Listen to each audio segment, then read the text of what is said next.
Reaching the people. They go west, they go east, they go north, they go south. Places we go, we bring divine wine right from the source. Water to wine, BB nation birth from Anu. Warrior crew, it birth from Anu. Big body girls, it birth from Anu. Boom boom drum, it beat from Anu. We is your people, reaching the people. They go west, they go east, they go north, they go south. Where are my people? Right here. My beautiful people? Right here. Ancient of days? Right here. Faces engraved? Right here. Birth from the spirit? Right here. Just here for a minute? Right here. Ruled from a cloud? Right here. Sing it out loud.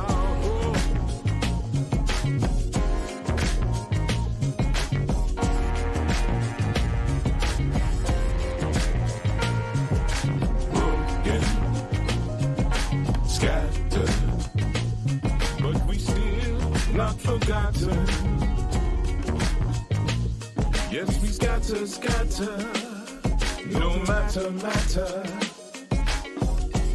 Right from the source, we scatter, no matter.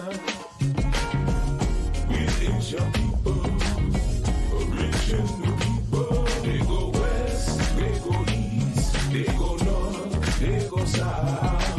Right here. If you don't know where you're from, right here. Talk to your elder. Right here. And if you don't know where to go, right here. Talk to your elder. Right here. We build the kingdom. Right here. A million families strong. Right here. Living the culture. Right here. Of giants from the stars.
All right.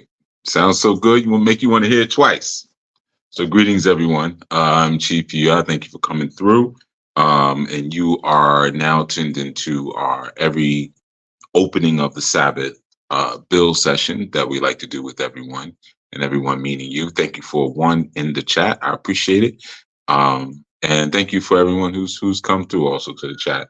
So of course, if you don't know, my name is Yuya, otherwise known AKA Chief Yuya.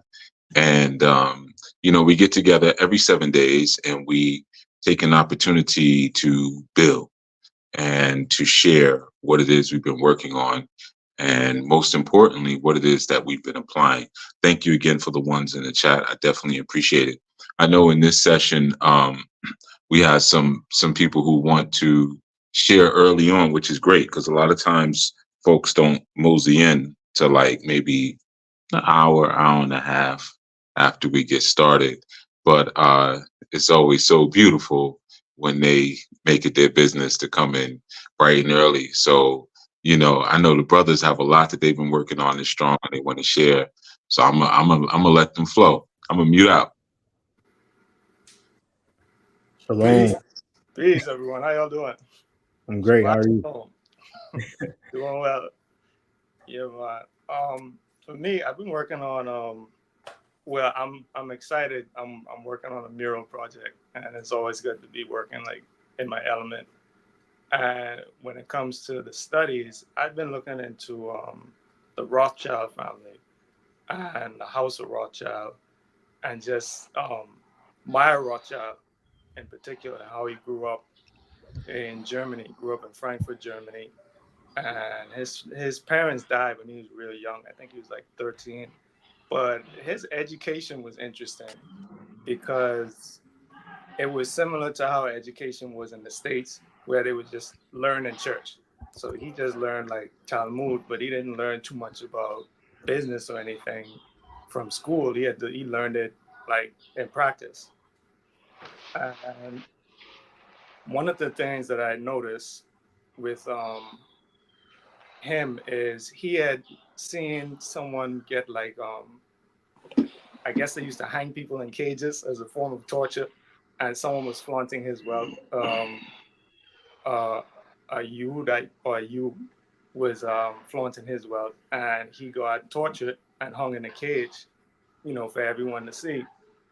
And it was said that he saw that and he realized that was it wasn't wise to let everyone know how prosperous you are, and some people say that led to some of his secrecy, throughout his life. Like he was very heavy on secrecy. He taught his sons to be very secretive in their dealings, and he became very shrewd, especially because he was on his own when he was very young. But I thought it was interesting also that when he was on his deathbed, he had a similar experience like Yakub, where he called his sons and he talked to his older son. And he was like, unity is the most important thing. Like, if you don't remember anything else, the family has to be unified. And his son, like his third son, Nathan Rothschild, who was another famous one, he was very shrewd as well. And he was one of the main ones who had spearheaded the family after his father died. And he was also one of the earlier proponents of selling bonds to countries, right? So he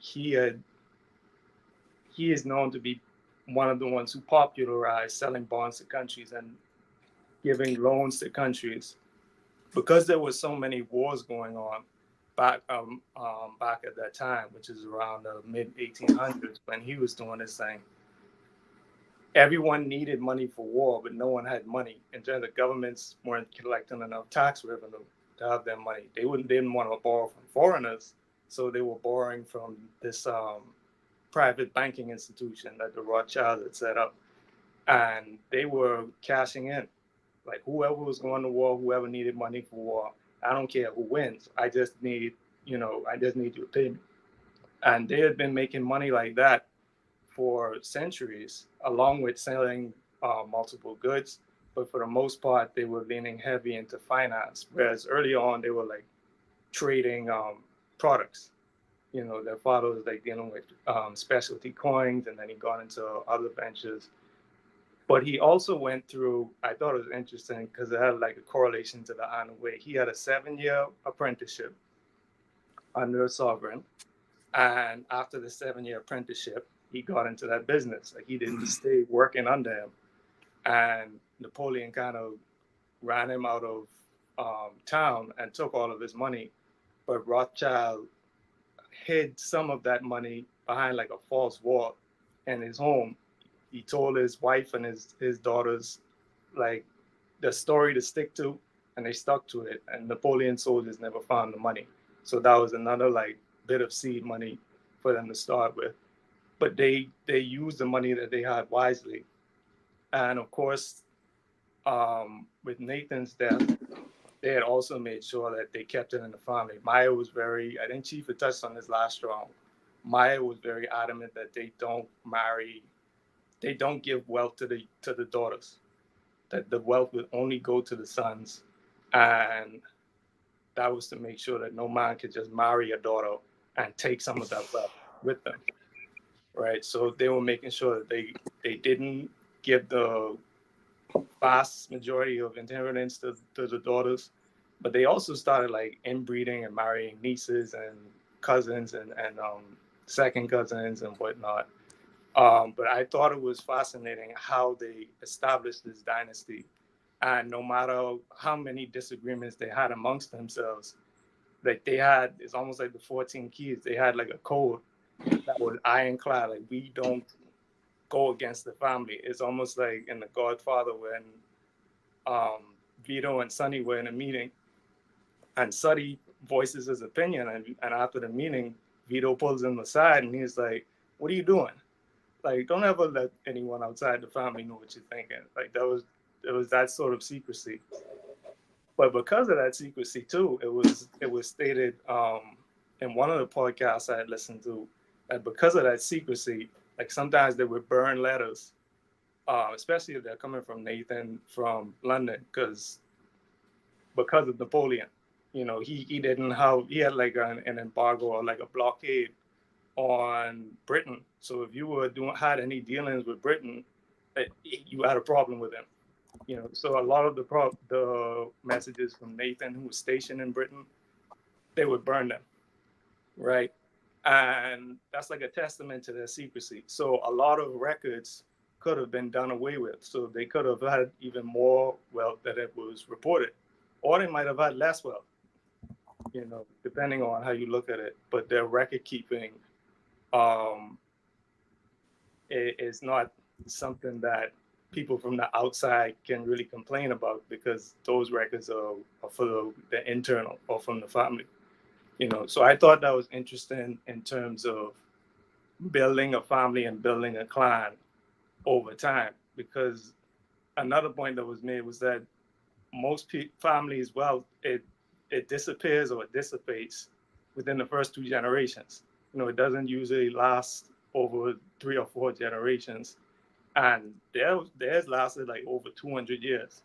So I thought that was, they have a lot of points that one could take, but I found a lot of them in the Anu way already. You know, like what to invest in, or dealing with apprenticeships. I think Nathan was saying that about his son too. Like, no, you don't worry about going to school. Get an apprenticeship. You know, because if you go to school, you might be 28 by the time you get out, and all of your gumption, all of your ambitiousness, that's gone. You know, you're 28, but if you're 18 and you're already inside a business, then that's another ball game. You can learn, you can take some hits, but you can also learn the ins and outs much faster than just sitting inside of the class. And then after you get out of your class and you're in your mid to late 20s, you've already lost most of your drive. So that was the interesting piece from the Rothschild family that I had looked into this strong. Yeah, during my course of study, I was more so looking at the World War III idea and civil wars and things of that nature. Because I watched that Ray Diallo video where he's talking about the New World Order, and I think that a lot of times when we hear like the term New World Order, I think they YouTube even put like a little tag under our last one talking about that. But it's like we always think of like this doom and gloom, like these people in these suits, or they're doing something in this room and they're talking about what they're about to do to us. But like he explains in a real clear way where it's like, no, the New World Order is when the basis of monetary exchange changes. It's like we have US dollar right now. At one point it was the pound, At another point, it was the Dutch currency. So at some point, the US dollar is not going to be the one. And right now, it's looking like China is on the up and up, and it may be them. So it was making me think like, okay, so we not only need to look at what's going on here as far as, the stocks that we get and the land and things of that nature, but also expose ourselves to things that are going on in other countries, like the countries that are rising, and being able to really look at the landscape through the lens that he was given, like, okay, whose education systems are good, who's really technologically advancing right now at a high rate, which countries are like hungry, because that was another thing. It was like we get to a point where it's like we made a lot of money, or we've reached a certain level of prosperity, and now we're just borrowing money, and it's not really a lot of production going on. It's not a lot of advancement going on, and that's what leads to now people not being able to pay back those debts because we're not producing anything. So now we're just borrowing, and because we're borrowing so much, things are getting internally within the country. Things are getting like, I'll say people are more susceptible to be infighting, because that gap between who's wealthy and who's not wealthy is growing. So now, because of that, other countries may look at us and be like, "Oh, let me, let me put something in their TikTok feeds to kind of make this even more volatile, or let me show them something on their social media so that I can affect their election." And we've been hearing things like that.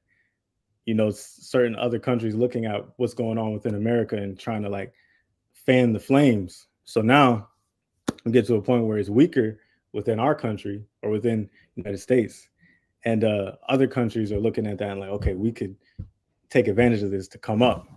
So now when another country comes up, now that's the one that's going to be at the top. So now our currency is devalued, and it's like, okay, what do we do before that happens? How can we protect ourselves against that? And so he was talking about like uh, buying commodities, which of course Chiefs talked about, like tapping into the commodities and buying stocks, because when you buy these things, those things are what goes up when the currency devalues, because it's like you're not producing anything, so the currency is devalued. So a lot of the money that is being printed is going to those things. Um, but while I was looking at that, I was looking at the wars, and one of the things that came up was the Israel Palestine conflict. And in that, I was seeing like people talk about uh, what families may be benefiting from what's going on over there. And I saw like a counter argument where someone was debunking conspiracy theories, and the name of the person who was debunking them, his last name was Rothschild. So I was like, huh, that's interesting that the debunker, his name is Rothschild. When it comes to the conspiracy theories, it's like, yeah, they have this intention where it's like, this is what we're about, and anybody who's coming against this, we're going to make sure that we keep ourselves in a certain space, especially in the public eye. Because I never really see their name like in news at all. But it was interesting to see that name come up when I wasn't even necessarily looking for it, when it had to do with, the wars. I was looking at the wars and monetary exchange and things of that nature. But I still saw their name come up in that field of study. I wasn't necessarily looking at the 13 families and stuff. So. Shalom.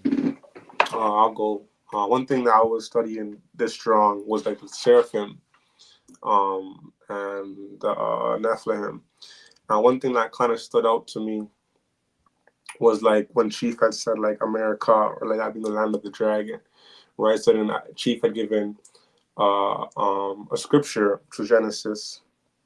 And it was speaking about the dragon, but the one that really stood out to me was Revelations 12:9. Sorry, but the one that really stood out to me was Isaiah 6:1, right? And then Chief always says to kind of get the background of what's happening, right? So I kept reading, and Isaiah was talking to a Lord, but it doesn't say which Lord. And it says, like, I'll just read it out. It says, then I heard the voice of the Lord saying, "Who shall I send, and who will go for us?" And then Isaiah says, "Send me." And then it says, "Go tell the people, be ever hearing, but never understanding. Be ever seeing, but never perceiving. Make the heart of the people consoled. Make their eyes dull. Close their eyes, sorry. And otherwise they may see with their eyes, hear with their ears, understand with their hearts, and turn and be healed." Right. So it keeps going, and I think there's a lot more that was in this text. But I think what really stood out to me was kind of like the movie They Live, where you have these people who are protruding to be like angels, or protruding to be people of I didn't know power. you saw that movie.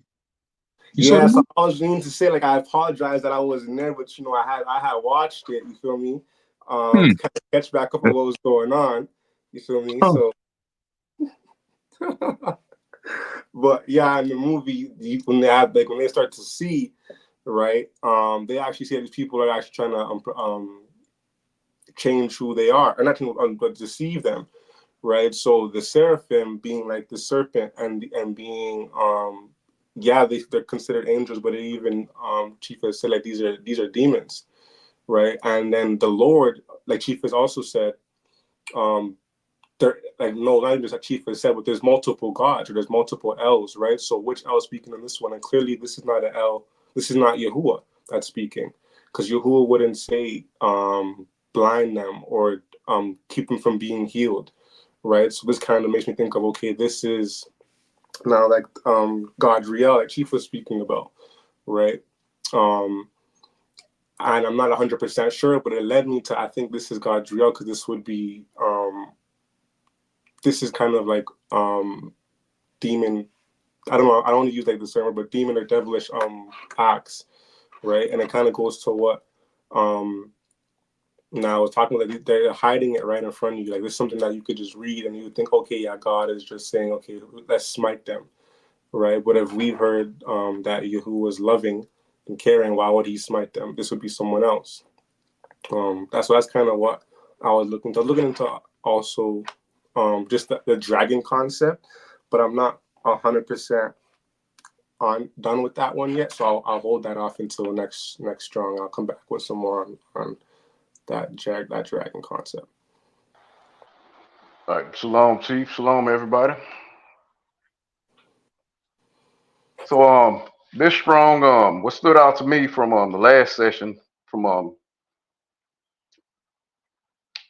the last Shabbat session, was when he about the tribe of Gad, and they're linked to Gadriel, and them being warriors, and so I did a little digging, and I don't know.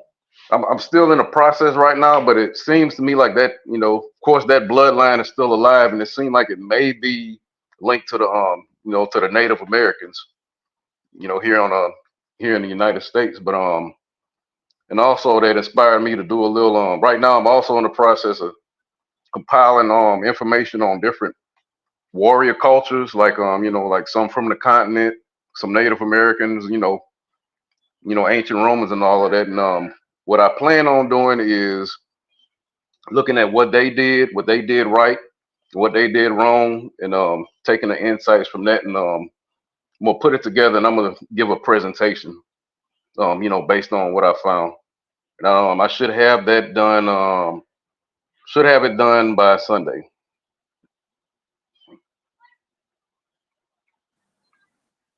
All right. Peace and blessings. So like Akina, I watched that video as well. I'm just going to fast forward to the end when he was saying something along the lines of how can it be saved? Like, can it be slowed down? And if we all do our part, which had me thinking, really, what is your part to play when everything is all said and done? which then I'm gonna skip now to Aki Rahim. When you just was talking about you like what gods are you serving, it made me think of, and I think I watched the right movie, but I don't know if it's the right movie. That movie X. I watched about 3 different movies, and I'm like, I know this ain't it. And then there was one, and they were doing porn, and I was like, yo, I don't know if this is it, but I'm intrigued. I'm gonna watch it. You had one too many exes. Too many exes on that one. Yeah, I'm like, I don't know. You know what? Let's go for the ride. So I went for the ride. And I think that was the right movie. I'm not sure if it was the right movie. With Maxine and Pearl. And then there was another one that I had a girl that ran away from her mother, and then they ended up killing some. It was a lot going. All of them had to do with porn, though. So, but it started making me look at in that. I think that's what you were talking about, Chief. This is what you sent us to study. So I dug in.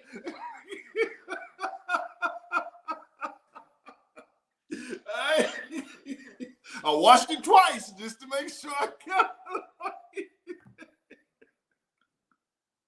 All right. So they got this lady in there, Pearl, and she's like the older woman that was staying in this house across the way. And then Maxine was one that just wanted to be a star. And it just started making me think of one that invests in the world, and then one that their time maybe has gone beyond them. However, they want the fountain of youth, or they want to try to recreate something here as opposed to evolving and maturing into who and what they are. Which then took me to Ezekiel 18:30-2. And it says, therefore I will judge you, O house of Israel, everyone according to his ways, saith the Lord God. Repent and turn yourselves from all of your transgressions, so iniquity shall not be your ruin. Cast away from you all your transgressions, whereby you have transgressed, and make you a new heart and a new spirit, for why will ye die, O house of Israel? For I have no pleasure in the death of him that dieth, saith the Lord God. Wherefore turn yourselves and live ye. So that, because it went with the, because in the movie you started to see even the people that didn't go out there in order to be quote unquote in this movie started to be consumed by just wanting to liberate themselves or wanting some sort of stardom.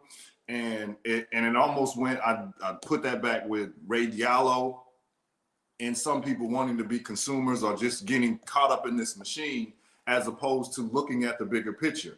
And then turning people into, or like you saying, Aki Rahim, what you were saying was, like, which God does one start to serve? Especially, you know, if you claim you're a superpower and I can do anything and not have any consequences or any, you know, or repercussions, quote unquote. And even if I'm looking at from a Christian perspective, then all I need to do, if I even go in these different directions, is just say, you know what, I repent and I'm good to go. I repent and then I'm good to go.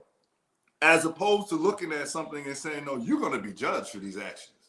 It's not a matter of, do I keep just trying different things and trying it, knowing that these are certain things that I should not be doing, these are directions that I should not be traveling. These are people that I should not be surrounding myself with. Even looking back with Maxine and the group that was there, it was like, it made me think of that whole saying, show me your friends and I'm gonna show you your future. So you can't, if you hang around with 4 hood rats, then the 5th is going to be you. If you hang around with 3 porn stars,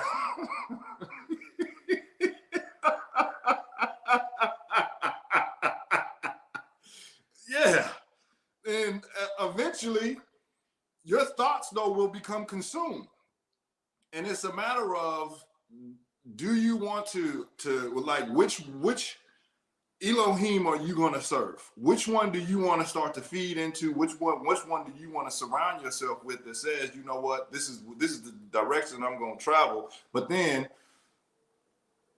what they say, stand on business though. You better stand on that, because you're going to be judged for that. And when that day comes, when you be like, all right, you're going to be judged for your actions of moving forward. It ain't no, oh, I thought I can get away with this. Oh, I thought I can just keep traveling down this road. Oh, I thought that, you know, it was just about me and wanting to be a star, or working through things in isolation, as opposed to looking at things like a group, or looking at things as a family and moving with a stronger base. It was just me looking at things from only an I perspective, which then took me into, well, I'm gonna pause right there. But I started looking into forgiveness too, which is and letting go. And then I listened to that show. But I'm gonna pause right there, and I will pass it to my sister. Shabbat shalom. Peace, everyone. Okay, my thoughts went to a few different places, so just bear with me. So I went and listened to the segment Evil is Good. I went and listened to the segment Devils. And I kind of started off where Aki Brahim started off. I was like, I'm going to study the seraphim. But then I started looking into like, okay, I need to learn more about these devils and this evilness and get an understanding. And I ended up going to the book of Enoch and reading about the Watchers. And what was interesting, I had like a aha moment. So when I went back to the segment on devils, 1 Enoch 22:5-7 was given. So I went back and read that, and I'll read it. So, and this is about Cain and Habel. So it says, I saw the spirits of the children of men who were dead, and their voice went forth to heaven and made suit. Then I asked Raphael, the angel who was with me, and I said unto him, this spirit whose is it, whose voice goeth forth and makes suit? And he answered me, saying, this is the spirit which went forth from Habel, whom his brother Cain slew it. And he makes his suit against him till his seed is destroyed from the face of the earth, and his seed is annihilated from amongst the seed of men. So as I was like reading, I found out that, okay, because the question was asked in that segment on devils, like, what created that? And I was like, okay, it was when the Nephilim slept with the women on earth that created the evil spirits on earth. So I was like, okay, well, this is the seed of Satan, which goes back to what was taught. So then I was like, okay, I went back to Genesis, and I was like, okay, well, when when Hawa was listening to the serpent, it was saying in Genesis 4 that she conceived, she bore a son, and she got a man from the Lord, Yahuwah. So I was like, okay, was it that she, intermeshed with this Nephilim that brought forth these evil seeds, Cain and Habel, and they're fighting and carrying on, and he slew his brother, and now he's under the earth saying, I want vengeance, I want the seed to be annihilated. And I was just thinking like, okay, is that what created, that was like that seems to be the genesis of what created the seeds of Satan, those Nephilim. The fact that I guess she said she gotten the son from Yahuwah, but she did teach like there's always a father, or there's always a parent deity, and then there's Yah underneath. So then I thought about like, okay, well then Nakash was like punished for what his father sent him to go do. So it's like, okay, well, she bore a man from Yahuwah, this Nephilim, and now she bore these and I remember Cain being a Nephilim when we was listening to the Genesis breakdowns. I remember that being said, Chief saying that. So I was just like, okay, so this created the seeds of Satan. But yeah, that's what I was exploring. So one more thing I wanted to add, because Kotiafe asked him, I think it was Kotiafe. I think someone asked if America could be like is barren because of the idea that America means like land of the dragon. But it made me think about Chief saying that we are like the Illuminati, like the enlightened ones, right? So I feel like it would be, I would say, in my opinion, no, it's not barren, because you'd have to go through what's dark in order to show your light. So me saying that, I think, okay, yeah, this is the space where all the things are dark at the moment, right? But we're supposed to like transform that in a way. And I had some scripture that kind of made sense, but I still need to dig into it. But I would say no. I think it's still a necessary path for people to be awakened here in America. One thing also that led me a question too is, how is serpent, the dragon, the land of the dragon, correlate to Turtle Island? That was also another thing that came to mind as well, that I'll be coming with something like strong. But that's one thing I want to add. What was said in the chat.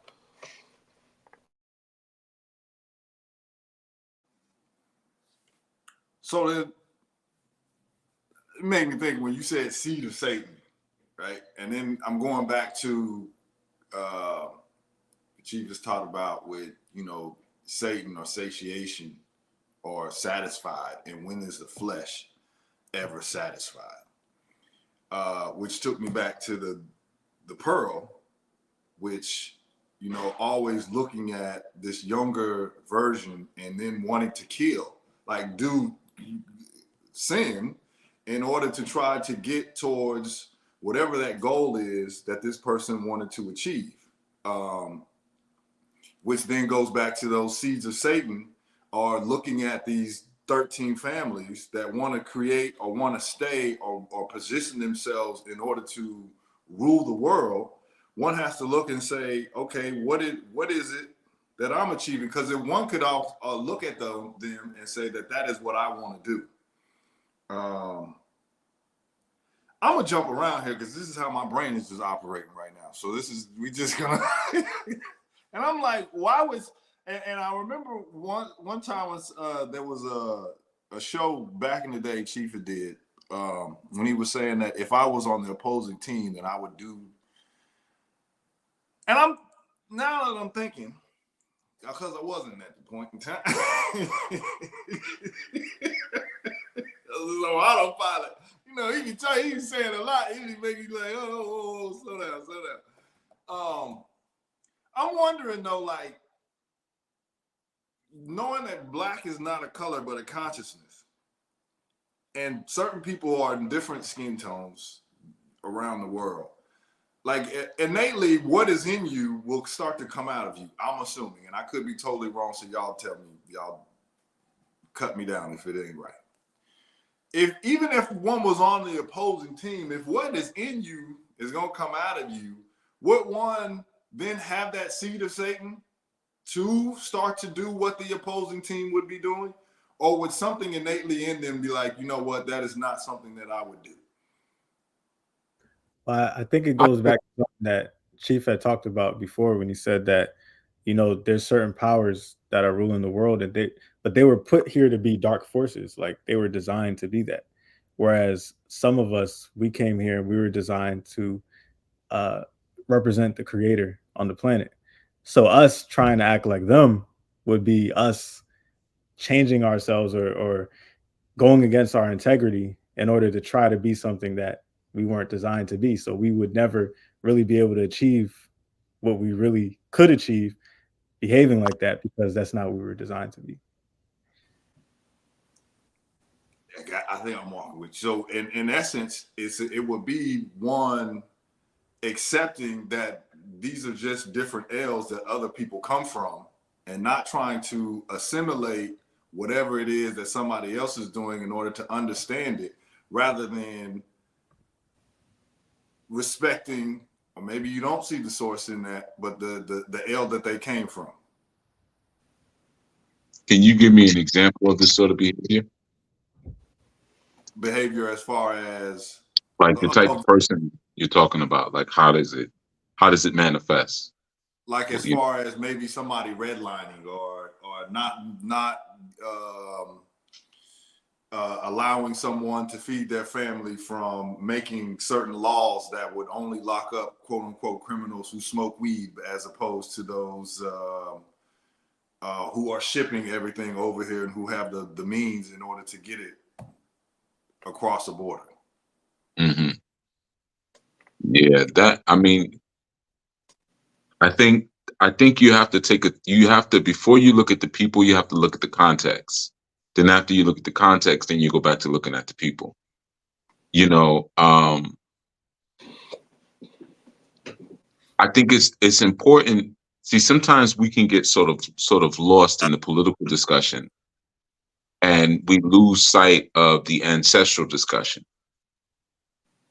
You know, and the ancestral discussion already lets us know where we are and what we're around and the reason why. Right? So regardless of who's being used for that purpose, we know why we have landed where we're at. We were told that we would be taken on ships into Egypt, right? So this is like, and I think someone had mentioned this earlier, like things in front of you, just read. But yes and no, because like a lot of times the things that we're seeing or we're reading that are right in front of our eyes have already been reframed through the mark of the beast. The mark of the beast is the English language. So once you have that mark of the beast, yes, you can buy and sell all of your worldly goods, but you can't understand anything. So even when you're encountering a certain sort of reality, or it could even be a white supremacist racist reality like that, we don't really understand it because we're using the framing of English language to comprehend, which is the devil's framing, right? So the example I would say, like, when we look at the scripture that says you will be taken, you know, by ships, by way of ships into Egypt. Well, we know that it didn't say Egypt. It said Mitzrayim, right? So like, and I'll give you this example because of this. Like, I've had people say to me before, like, your name is confusing because it's Haru, but then Anuya was a viceroy in ancient Kemet. You know, Talib is really a Khan, even though people think it's Arabic, but it's actually a Khan. But it's like, it's all over the place, basically, right? What the heck are you? And then you're talking about scripture and things like that. Because if once you start speaking about Hebrew culture, you're supposed to be anti-Egypt, right? But you're anti-Egypt because you don't understand the context and how you're framing things. The context is within the boundaries of the English language. And when it says that, yo, we watch movies like The Prince of Egypt and stuff like, you know, Egyptians had you building, you know, pyramids and carrying bricks and all kind, even though we don't have any reports of that in the scriptures. There's not one pyramid mentioned, you know, but somehow we have this image of us carrying these big giant bricks with ropes and building pyramids, right? But it said Mitzrayim, it didn't say Egypt. And when you translate Mitzrayim, you get the word bondage or the house of bondage, Mitzrayim. So if you now take it properly and say that, let's take out the word Egypt. Now, what's another word for bondage? Slavery. So instead of saying you will be taken by ships into Egypt, why don't we say you'll be taken by ships into slavery? Now the whole framing is different.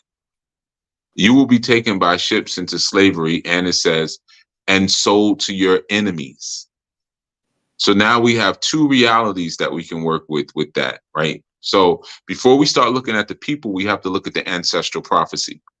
The prophecy says slavery, and the prophecy says enemies. So that means there'll be slavery where I'm going, and the people who will be oppressing me were my enemies before I even got there. These are my historical enemies, right? So I would look at that in terms of prophecy first before I'm going to look at what kind of person is this? What kind of person is that? I was already told that I'm going to be bought by my enemies. They're my enemy. But when we start to use someone else's framing and someone else's perspective, we lose sight of the fact that that's my enemy. So my beef and my war is not with Egypt. I'm cool with Egypt. My beef and my war is with slavery. You know, so I think a lot of times the framing is what throws things off. Something as simple as this, we use the term slave ships. What the heck is a slave ship? There's no such thing as a slave ship. There's cargo ships. And with those cargo ships, they put people inside of them. But there's no such thing as a slave ship. So once you utilize terminology like that, you start to get this sort of a diffusion of a vision that begins to happen. And now everything becomes blurry and you can't really see what's really happening, and you start targeting the wrong things. You see, our ancestors, we already got the prophecy. Yo, you're going to be sold into slavery by your enemies. They're your enemies. So anybody who, you know, Ben Affleck finds out, you know, when he did his DNA.com that his family owned slaves, you are my enemy, Ben Affleck. You're my enemy, because my prophecy told me that it would be my enemies who would do this, not my friends. It makes it simple.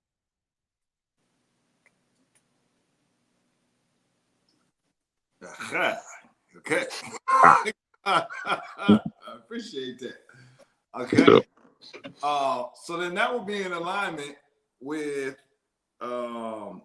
when we speaking when we was on the last time, you was talking about racism, white supremacy, and saying that I'm not necessarily, but I'm trying to put these two together. When and you said that you weren't necessarily a victim of racism, white supremacy, like. Mm-mm. Yeah, okay. That ain't what you said. Sorry. So then you know what? I'm a victim of my forefathers' poor choices, which gave me a framework to make probably even more poor choices that I've made in my life. I'm a victim of my sick way of thinking. I'm a victim of evil thinking. Evil means to be dysfunctional. I have thought in a way and acted in a way that is completely antithetical and dysfunctional to my actual creation. You see, which then would like, be. I could do this. I'll give you one. Like I could say, yo, man, it's crazy. We live in a society, got all this GMO food, and we sitting here eating Doritos and potato chips and whatever, and they put this in front of us and put this in front of our babies, and we get sick. There is no word in the Spanish language that is Dorito. That's not an actual Spanish word. That's a made up word. So there's no such thing as a Dorito. There's no such thing as Dorito, right? So number one. Number two, my ancestors didn't eat that much salt. When you look at recipes and foods and things that are eaten on a continent, you very rarely see salt. We ain't eat salt like that. We got this pulled salt from other kind of minerals that we were around, but we didn't use salt like other people did. So my body functions a certain way based on my ethnic origins and my physiognomy. It functions a certain way.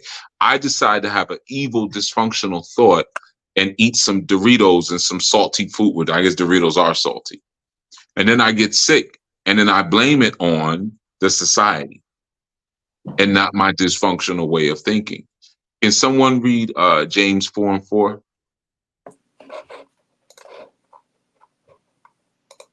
Let's see who gets there first. All righty, so I'm here. Ye adulterers and ye adulteresses, know ye not that the friendship of the world is enmity with God? Whosoever therefore will be the friends of the world and the enemy of God. Okay. I don't know what the hell I just said, bro. That's crazy. That's the Canadian version. So Animals So with in God. the right, so that scripture is saying it's about your connection and your attachment to the world, right? You can and I'll look it up too as well, you know, to give a different perspective. It's on the screen.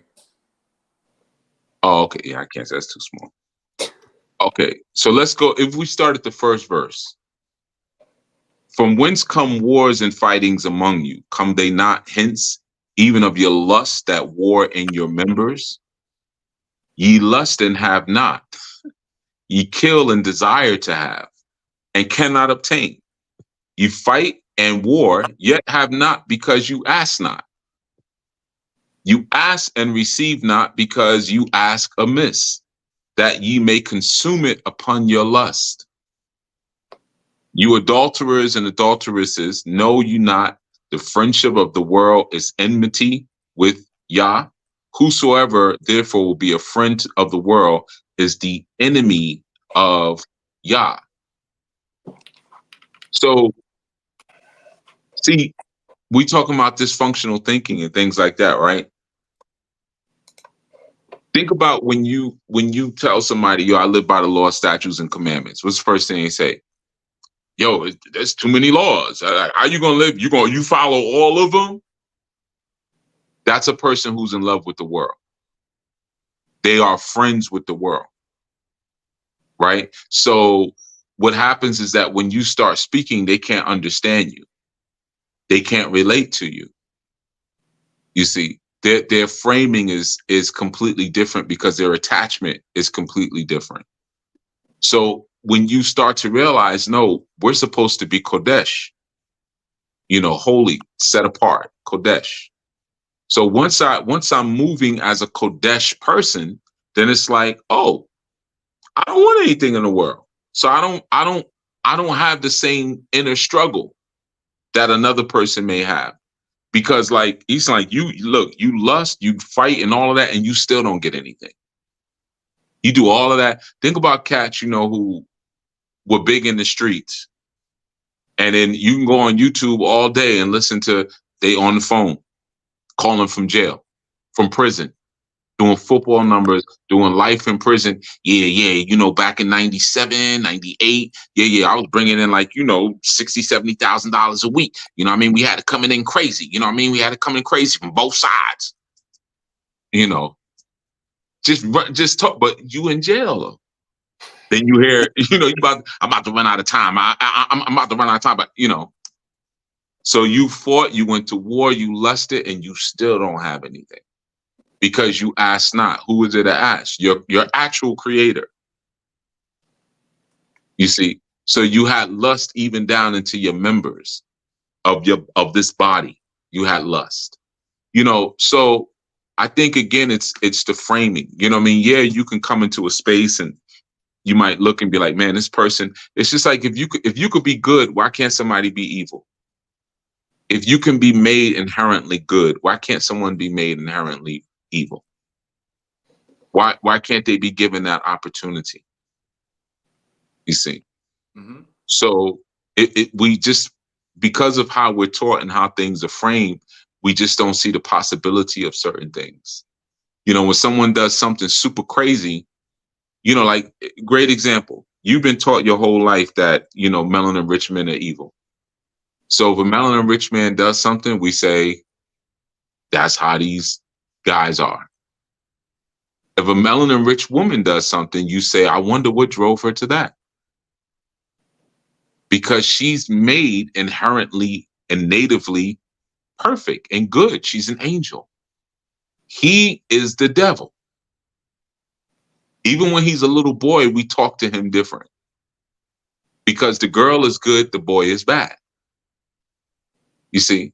So even though that's sick racist, that's racism. That's sick racist thinking. Why is it that we can't imagine the same thing for other adults? They're just evil. That's all. It's not a deep explanation. They have Gadriel inside of them. Like, you know, back in days, the old folks be like, oh, that child got the devil in him. Mm-hmm. They were right.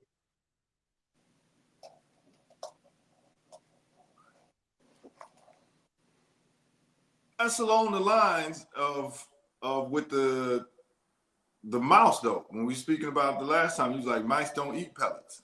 But then if somebody trains the mice to eat the pellet, then the mice has a lust for a pellet. Same as I would think people, when they have lust for certain things in the world, somebody has inculcated that into that individual in order for them to create taste for things. Like when somebody's walking through the mall and maybe, they're trying to offer you samples and you might not have had a taste for orange chicken until somebody hands you one on the little toothpick. And the next thing you know, you standing in line because now somebody has created a taste. And it's like, I'm looking at, in essence, anytime that you turn the TV on or conversations or you say like somebody has been trained that way, then that I would think innately make somebody play for the other team or serve another God as opposed to, or one looking at them like they would be evil at this point. I'm going to go to 1 John 4 to build on that one. Beloved, believe not every spirit, but try the spirits whether they are of Yah, because many false prophets are gone out into the world. Hereby know ye the spirit of Yah. Every spirit that confesseth that Yahushua is come in the flesh is of Yah. And every spirit that confesseth not that Yahushua is come in the flesh is not of Yah. And this is that spirit of Antichrist. Wherefore ye have heard that it should come, and even now already is it in the world. Ye are of Yah, little children, and have overcome them, because greater is he that is in you than he that is in the world. They are of the world. Therefore speak they of the world, and the world heareth them. We are of Yah. He that knoweth Yah heareth us. He that is not of Yah heareth not us. Hereby we know the spirit of truth and the spirit of error. There are some people here who are not of Yah. They are of the world. The prince of this world is El Shaitan. They are of El Shaitan. So when you start speaking to them, they don't get with what you're saying. They're not trying to connect with what you're saying because they're not of Yah. But the people who are, so y'all are sitting here listening because you're of Yah. So it's not even that some people have been deformed or malformed and mutated into something else. They are what they came of.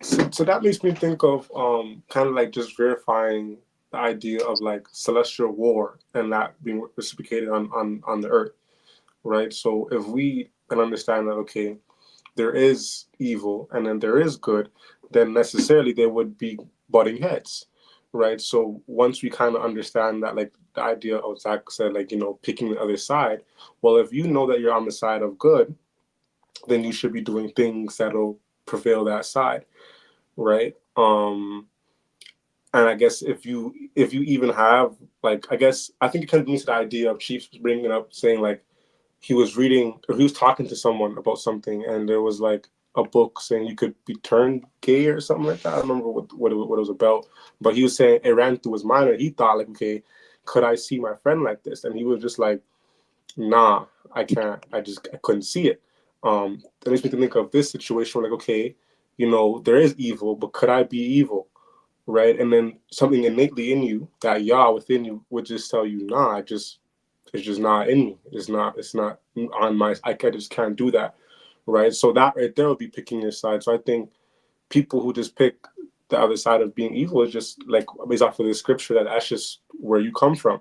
Right? But to the idea of like the war, I think realizing that we are at war and that we do have to take things to an extreme in order to get back to a certain space of good, or else we will be overpowered, because like it says, there is more evil on this earth. This is Satan's planet, right? So if we want to truly get back to where we are, or back to heaven, we would need to do a lot more than someone who's already in heaven, because if we want to get to where we want to go, there's going to be evil forces to that would want to stop us, or would want to hold us back from reaching like that escalator that Chief was speaking about, or that mountain, to get Don't back. you want to stop them from going to their home? And I didn't think of that. So in the case, so this would be a battleground. Is that what we're trying to say? Because I remember you also You spoke got about people. one underneath. If you ran into one of your friends that you grew up with and you saw that they were like just wilding out and messing their life up, would you not try to speak to them? Say like, yo, what's going on with you? Yeah, I would. And they might be like, I'm on the highway to hell. Leave me alone. You might be like, don't you want to go to the highway to heaven? I'm going to the highway to hell. So they're going to try to stop you from going to heaven. You're going to try to stop them from going to hell. What's the difference? Just different sides of a team. That's all. Right. But we look at it like, you don't want to go to hell. Why would a demon not want to be in hell? So that would kind of go back to our indifference, because like you said, I would definitely tell my friend, like, you shouldn't go there. But then based off of what we're saying, why should I care if a devil wants to go to hell? That's where he belongs. That's where he should be going. So we should be indifferent. That person wouldn't be my friend. Right. So that would be the holy part of setting yourself apart from others. Because if you're around people who are holy, you wouldn't even have to worry about that. It would just be worrying about how are we going to get to the space that we need to be at. Other than, I'm trying to help this devil. Why not let people be where they're at? Like, you try the spirit. That's why I said this is where we know truth and we know error.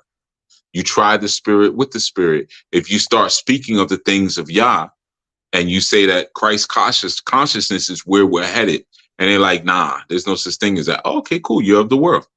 Gotcha. Have fun. Go on about, do what you're doing. That seems to come back to vetting in terms of who you're around, and sort of doing like how we would in a courtship. You got to do the discovery process before you do anything that would get you emotionally attached to the other person, because that attachment would make it that much more difficult to say that this, like, we're not a good match. Like, you Right. may be able to see it, but because there's feelings involved, you might be reluctant to say it, and you carry on the relationship longer than it should. It's also reminded me of what Sister Sequoia brought up about Habel bringing suit against Cain and against all his seeds. And I can imagine him saying, like, my problem was with him, but he went and had all these raggedy children. My problem with all of them now, like, it should have stopped with him a long time ago. Y'all let him have children. I don't care how many kids he got. I don't care if they're not my nieces and nephews.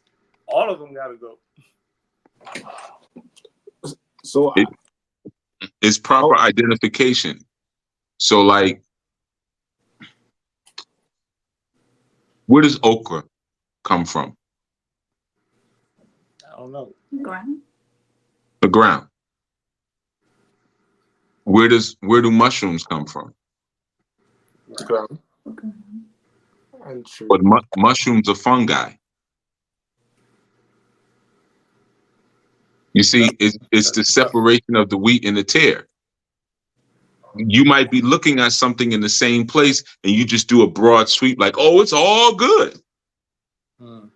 Some of that is fungus.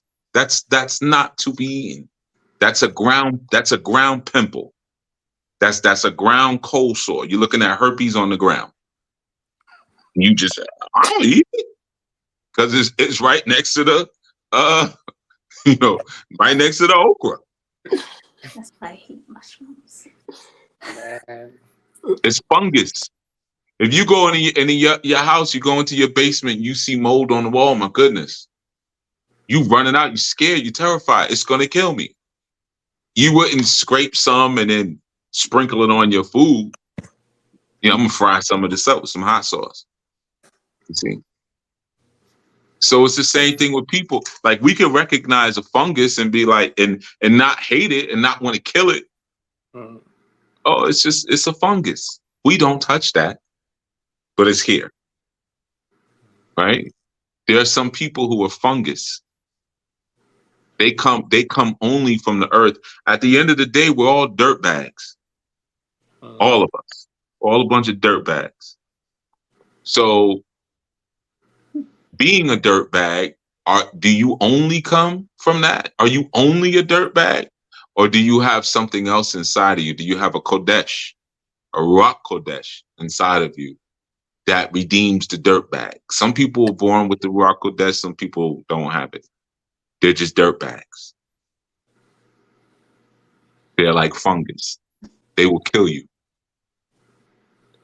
So that makes me kind of think of the idea of like us as a fallen ones having a continual like setback. Like the idea of like us being like Nephilim and being here on the earth, but still mating and being around and assimilating to other people's culture or their ways of life, and maybe like doing what they do, right? A Nephilim wouldn't do that. Cultures are created by the ways of a Nephilim. A Nephilim wouldn't assimilate. The Nephilim creates the culture. So that would be what's stopping us from becoming Nephilim rather than what Nephilim. I don't want to be a Nephilim. Right, because a Nephilim would be a demigod, right? From based off. You're already a hybrid. Yeah, but a demigod in whose eyes? Yo, look at how David, when he came against a Nephilim called Goliath, was he like, damn, what big muscles you got, Mr. Goliath? I wish I had big muscles like you. No, he like, look, I don't care how big you are. You know what I mean? Like, I don't care. Because, like, yo, it's like when you see a sister who got a certain kind of body and you're like, how you eat? And she's like, I eat pork, I eat everything. For me, I'm always like, I'm good. That butt is full of swine. I don't want that. Yeah. Speaking out. Worms and all that. If you stare her butt long enough, you're gonna see it moving. That's the worms. I don't want that. I'd rather have a vegan flat booty and flat chest. At least I know everything there is nothing there that's gonna kill me. You see, if it's got to come down to, I've had plenty of flat vegan booties and chests. Because those be the sisters that hold you down the most. They be really, they be showing up at the jail with the bail money and everything. You be like, come on, bring your flat butt on. Come on, all right, yeah. You got some wraps. Oh, some seafood wraps. Thank you. Yeah, holding you down. But that's the thing. So it's like David looked at Goliath and was like, I'm not impressed by that. I know where those muscles came from. You on steroids. I know where those muscles came from. Okay. Anybody can get on steroids. You are on performance enhancement drugs. You see? Human growth serum. You see what I mean? That's a super soldier serum you took. Why would I? Now, I don't want that. You see? You're going to be like Arnold Schwarzenegger in your older years. Can't get no erections, liver's all messed up and all that. You're going to be like that. So that's part of the difference. It's like, we wouldn't look at a Nephilim and be like, okay, let's get that, or I want that, because you're getting things at an unnatural pace and rate. Like I said, any sisters get BBLs now. Dudes get arm implants. They pump that oil in their biceps. It joint look crazy. No. It looks insane. You ever seen those? You ever seen that? Oh, that's crazy. You never seen that? It looks over the weaves that they get. I didn't know they get. Dudes are getting weaves now. Dudes are getting their legs broken to get their height extension. That's the thing now. Like, we're in Gattaca now. Dudes are getting this oil they pump and it just looks insane. And it's like, arms are like the easiest thing to grow because you use arms for anything you do in the gym. You're always going to activate your arms and you got to pump them full of oil. Like, we're not even talking about the facial surgery, right? So all these things that you see as an enhancement that you're not supposed to have right now. You know, there's a way that you're supposed to do it and a way that you're not supposed to do it, and you're doing it the wrong way. So it's the same thing. You look at, Nephilim come and says, I'm gonna give you technology beyond what anyone has right now, which is what happened in Kemet. The Hamites always had superior technology. Am I supposed to have that right now? Maybe I'm not supposed to have that right now. You see, think about how screwed up our eyesight is for most of us looking at computer screens all day. Maybe we wasn't supposed to have all these home computers just yet. You know, or the microcomputer, rather, the microchip that, paved the way for the home computer. I'm not even speaking about the phones. Or what about the level of electromagnetic pressure that you receive from Bluetooth earbuds? And we all have Bluetooth earbuds, and we keep them in all day. It's like part of our outfit now. Give me the white ones. Should I do the white ones today or the black ones? So all of these things are harmful to our health, but we want them right now. We gotta have them. That's, So it's the same thing when you're looking at a Nephilim. You could say, well, man, they can fly, or they can run fast like a cheetah, or they're gigantic bodies, or they have wealth like I don't have, or intelligence like I don't have. Okay, maybe that's not for you right now, because at the end of the day, David with no body armor still took one down. Think about James 4, submit yourselves therefore to Yah, resist the devil, and he will flee from you. So I think about like how like there's a chance for like there's grace being given for if you have that Ruach HaKodesh for that to come forth, as opposed to submitting to the devil inside of you. Because from what I've learned, like we have both. So what's going on? Nah, this Yamina being Yamina. She said, I rebuke Bluetooth. I can't see the chat. Okay. I was trying to ignore it. So, no, go ahead. No, I was just thinking about that verse in terms of if you start feeding a parasite, it has to leave you. Like it can't get no food from you, so it has to go somewhere else in search of food. Mm-hmm. Or you suffocate it. There's different ways to eliminate parasites. You remove oxygen from them. They'll die. How would you do that? Well, it depends on where the parasite is. Not all parasites exist within the human body. Okay. So you're talking about mental parasites as well? Metro, you said? Mental. No. I'm talking about biological parasites. But all of them don't exist inside the human body? No. You have parasites that exist within plants. Mangoes. Okay. Yeah, I see a lot of those. Like you gotta watch, like especially if you eating a mango, if you pick it, you gotta pick it off the tree, because if it's on the ground, you gotta inspect it for those tiny holes. And they already got it. Yeah. They already got it. Mm-hmm. I got you. And same thing with guava. So that makes me think of like a while back when you were saying how you don't want. They were saying, "Okay, I'll give you all the nations to make that. I'll give you the nations." And I don't want that. I want what's up in the heavens, right? And then you say that you want to take what's up in there. So it makes me think like, were you like, I don't know how to phrase it. Like you were saying, like it makes me think that you would want to take what Yah has and replace and be. I don't know how to kind of explain, but if Yah's your father, he'd want you to be better than him, and Yah would want you to be the next up, so that you could take over and do whatever is next to keep expanding what's going on. Is that the goal? Well, one of my children spent some time in public school, and I remember when they went in, there was like this graduation ceremony or whatever.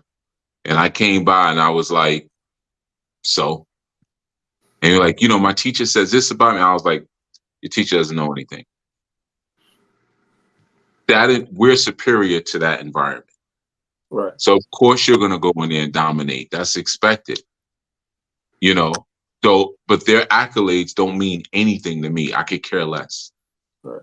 So how does Yah look at us when we're stacking earthly resources? And Yah is like, yo, the earth is the Lord's and the fullness thereof.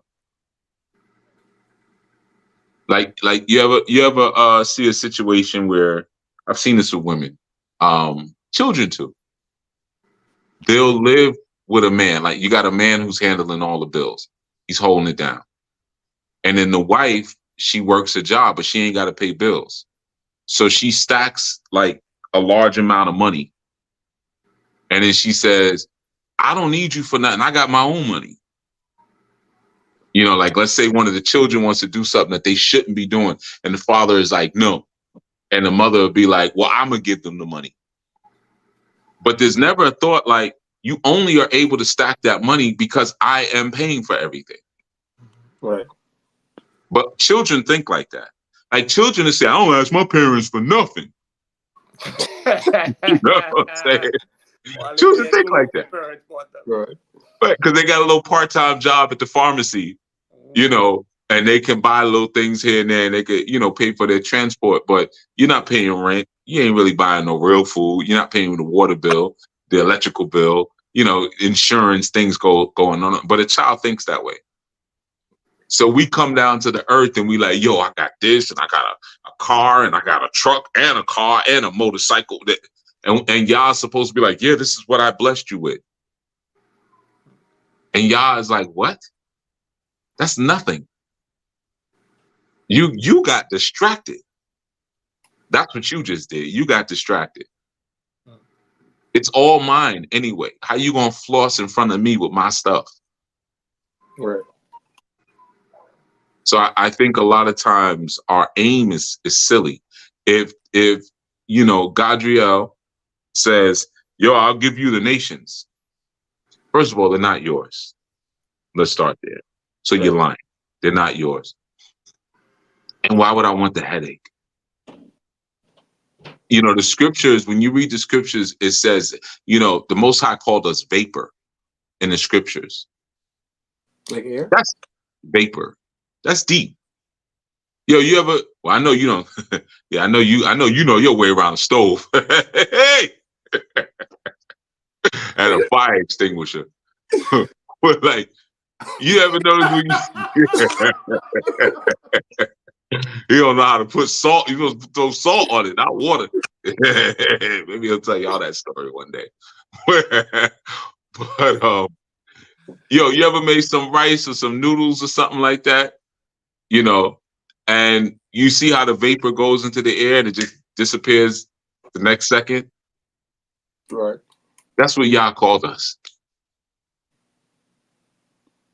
So that's messed up. You just vapor. So what do we, how could we really want these silly things in such a short lifetime? We're here and gone. You know, it's like an obstacle course. You know, you don't stop on that. Like you don't be like going where you got to do the belly crawl on the obstacle course, and all of a sudden you're like, you know what? It's comfortable down here. This ground's soft. And you know what? While we crawling under the tires, it's more shade under here. Maybe I should stay here. That's how we be thinking. I should stay here. Yeah, this makes more sense. But people are running by us. But once we set up here, they'll go around us. Once they realize we here, they're gonna go around us. And then you'll start like, well, why was we doing this to begin with? You won't even remember. You won't even remember because you're comfortable. See, that's taking on the nations. I don't want nothing here. I'm good. I don't want nothing here, man. You know, when I die, you're going to see all them parasites. You know, I'm going to stink. I'm going to blow up. I might even lose control of my bowels. It's gonna be ugly, you know. And imagine with the woman who I'm on top of, what she gonna go through. She gonna be traumatized for the rest of her life. That's what I want. That's how I want to go out, traumatizing. I've thought about this. I really thought about it. And I want her to be kind of young too, so it, you know, so it lingers. Yeah, exactly. I want to be an old woman. She'd be like, yeah, you know, that's how I rolled them over, and that's how it is. No. So yeah, so she'd be messed up. You see, that's what the legacy I'm leaving. He died on top of me, girl. You know, so that's gonna happen. It's gonna happen soon. It's gonna happen soon. Like we did. Like I got clothes I could keep right now that I can be buried in. That's how soon it's coming. You see what I'm saying? It's not. We're not talking about something that's 50, 60 years into the future. I got more behind me than I got in front of me. So why would I want the nations? I'm almost out of here. And I feel like the joint just started. I can remember like getting beatings because I didn't finish my food at the table. I still remember what my tears tasted like going into the eggs because I didn't want to eat the eggs. I remember that vividly. So if I remember that and I'm about to die soon, why would I be enamored and in love with anything here in the world, especially when doing that makes me an enemy of the Most High? And I know how the Most High does his enemies. Like he got rage issues, man. Like, yo, go kill everything. Kill the cattle. What? They killed cattle?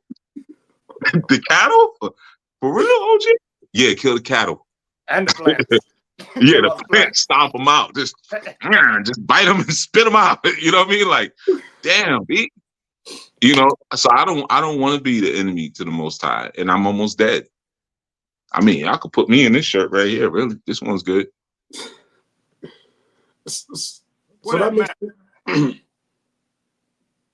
So let me. I just want to make sure I'm not, because I think I be looking at this wrong. When 1 Corinthians 9:20, where it's like you know, unto the Jews I gained the Jews, and then you know, it goes on to like, to the weak became I as weak, that I might gain the weak. And I am made all things to all men, that I might be all means say so. But like, how does that start to cycle in with one understanding that yes, there are some people that come from different L's. However, how is one supposed to look at them to essentially try to save some? Or maybe I might just be looking at this incorrectly from jump. I think he was saying like, we're not supposed to help them. That's just not what we're here to do. Right. So when you look at this, it says, to the weak became I as weak, that I might gain the weak. I am made all things to all men, that I might by all means save some. Right. That's your process. Right? So you went to college. When you was in college, you was acting a fool. I didn't know you. I already know you was acting a fool. I didn't even know you, but I know you was acting a fool. I know you were. You know, football player. You know what I mean? Player. But you study all. Right. Yeah, you was studying abroad. That's the truth, exactly. I know what you was doing, right? So you were made that so that you went through a process, so you'll have sympathy and compassion for someone who's in that process or going through that process. It's a rise process. You see. So it's not that I'm in a certain place and then now I totally twist and morph myself in order to try to preach to you, because it ain't gonna work anyway. Like, yo, I never known a gangster to pump BB and CC whinings. But BB and CC used to never use the word Jesus in their music because they wanted to be crossover artists. But they never really crossed over, because gangsters are not playing BB and CC whinings. The whinings is the same thing. They're brothers. if you listen to any song, they never used the term Jesus, and it was on purpose so they could get radio play. But they ain't really get that much radio play. The one is you made up, maybe the one they did with Teddy Riley, maybe a little bit, and then BB and CC Hold Up the Light a little bit, but they didn't really cross over. They wasn't no Peaches and Herb. You know what I mean? Mm-hmm. So they ain't really cross over like that, right? So you'll try to, or like you ever have a school assembly? Like I hate these assemblies to this day. I hate hip hop assemblies. I hate them. I'm like, nobody wants, it always be like somebody my age. Like, you know, yeah, brother, how you doing? Because you know, you gotta relate to him on their level. You can't do that. You come in here telling some old school stories nobody even care about people you met that nobody cared nothing about. You know what I'm saying? And these young people, like, get out of here with that. I hate when hip hop, and I hate because some of them might watch this and be like, that's how you felt about me. So I mean, no disrespect, but I'm just saying, I hate when they come in and do those assemblies because I'll be like, this is embarrassing. You know, especially when they want crowd participation and they doing when everybody say, nobody does that anymore. You know what I'm saying? Ho, ho, ho. You know, like you making a fool out of yourself. You know what I'm saying? So it's like you ain't gonna reach them, man. You gotta know. But what does reach them? Because I don't do that. I have a lot of young people that rock with me, from the boxing gym to the block, just who know me, you know, and we speak regular. And I mean young, like 14, 15 on up. And the first thing I don't do is I don't try to be them. I don't make any attempts whatsoever to be them. I don't try to relate to them. I don't relate to you. I'll tell them, I'm quicker to tell them like, I ain't into nothing y'all doing. It's all stupid. I say that like daily. Like, I don't like y'all music. I don't like y'all clothes. I don't like your haircuts. I don't like your shoes. I don't like the way you talk. I don't like nothing. I tell my sons all that all the time. Like, every time we talk, like, yo, your generation brought forth nothing. Your generation sucks. Y'all ain't come up with nothing. Y'all suck. Your clothes is all retro. All you did was make your clothes tight. Then your hairstyles is throwbacks from the 90s. Like, people's wearing fades. Now, get the Boosie fade. That's from the 90s. That's from the 60s. If we really want to be honest, right? Don't get me started on the music. You know what I'm saying? But like, even when trap came out, I'm like, Tupac did the first trap song. So that was in the 90s. Like, y'all ain't come up with nothing. You know, y'all suck. But they love talking to me, man. You know, I got a lot of love for young people. I don't know. They always, every time, your unc. They always want to hang around me and stuff like that. I don't be trying to be them, man. I don't. You know what I'm saying? Because what I came from, I can share some of those stories, and I do that. I'll share stories, but I don't try to relate my fly to their fly, or they don't even use the term fly. You know what I'm saying? Like, I don't try to relate one to the other because it's not going to work. But my journey is universal. My journey is universal. I was born, I was dumb. And I went on a journey because I didn't want to be dumb anymore. And then when I found out how dumb I was real pissed off about it. So then I wanted to hurt people who I felt kept me being dumb. Then I realized those people wasn't keeping me being dumb. I kept myself from being dumb. So then I decided to make myself smart. And then when I decided to make myself smart, the people who I decided to forgive earlier because they wasn't the ones that made me dumb, they then started to attack me. So then I said, well, yeah, I was right the first time. I should have hated them and tried to hurt them to begin with, right where I started out at. Then I realized, well, no, I'm dumb because I shouldn't even be around them people. Right? So I just tell the story and they could relate to that. Okay, that lines up. That's about right. I'm trying to learn stuff. I'm trying to figure out what I want to do with my life. You know, what kind of, should I go to school? Should I not go to school? You know, whatever. These are universal things. you know, but I can share my journey, and my example of my life and the mythology of my life then can bring someone somewhere. But trying to relate to them on their level means that I have to now create another contract with the world again. I'm not doing it. I'm not doing it. Like, you know, sometimes you hear certain people, good friend of mine, good associate of mine. I remember one time he's like in the church now, but back in the days he was a gentleman of leisure, you know, so he's very well known gentleman of leisure. And one day he was like, I had brought him into this program where I was working inside the prisons and stuff. And he came through because he got a name, people know him, he wrote books and stuff, he was on documentaries, whatever. The whole time I was like, yeah, I'm never bringing you back again. Like I told him when he was in the car. The whole time he was bragging about his life, but then would end every sentence with, but you don't do that because you don't want to get caught up. And everybody ain't built for that.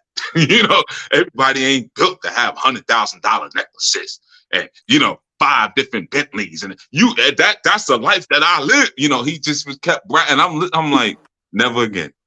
Never, ever again. You know, and then little whisper of, and then, you know, I ended up in the penitentiary. Like, but that's the smallest part of what you're saying. Instead of saying the actual story is, I didn't know my identity. I had an identity crisis. I didn't know who I was. I didn't know what I was. And I figured if I had some money, I could be somebody. So I figured out a way to go get some money that was illicit and illegal. And I stacked up a whole bunch of things that I don't even have today. But I stacked up all these things and had women around me, and I knew celebrities and things like that.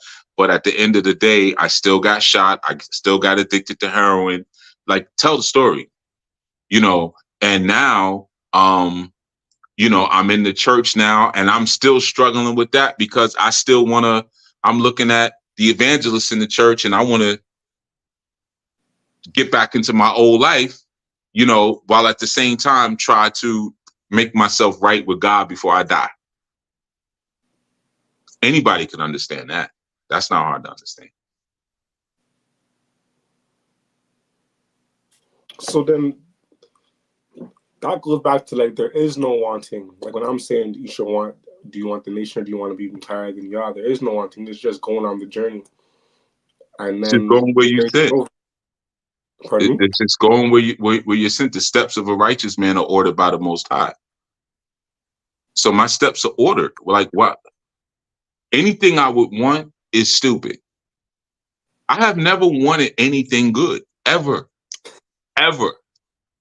I'm telling you, and listen, I wanted all my people to be free. That's a dumb one. Because your people are not necessarily your nation. So I wanted to free all the prisoners. Some of y'all, no, stay. You know, not everybody needs to go, right? So these are so even things that you're going to think back and be like, no, this was honorable. You're going to realize that it was all stupid. Anything that you want is dumb, because it's not about wanting, it's about vibrating and attracting. And then when you start to see what you attract, you start to see now what you are truly desiring on a subconscious level. And that's where you operate your desires. That's why we talk about the desires of the heart. We don't talk about conscious desires of the brain or the mind, the heart. Why? Because it's an unconscious sort of thing. The heart beats unconsciously. You can't tell your heart to stop or to start. So therefore it has desires that are unconscious to you, but you can train the strength of your heart. You see, but you don't do it directly. Like I can't right now, like, you know, like flex my pecs and heart. It doesn't work. It's not going. I got to do what I don't want to do, what I hate doing. Cardio. I got to do exactly what I don't want to do. And I'm going to lift some weights.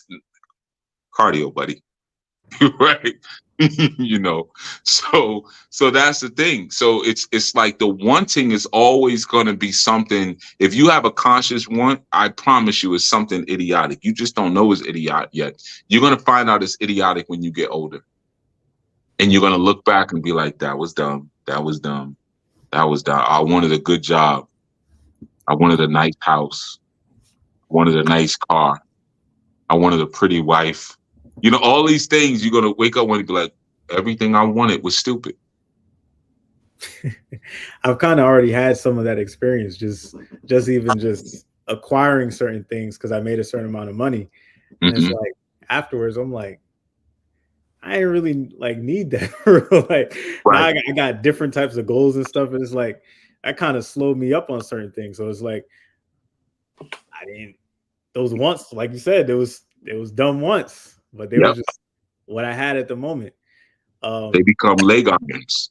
Your desires become the things, because that's their point. That's their intention, to keep you anchored to the earth. Right? Soon as you say, man, I want me a nice house. Okay, get the nice house. Now, either you're going to have a mortgage or you're going to have rent, but you're going to have a mortgage.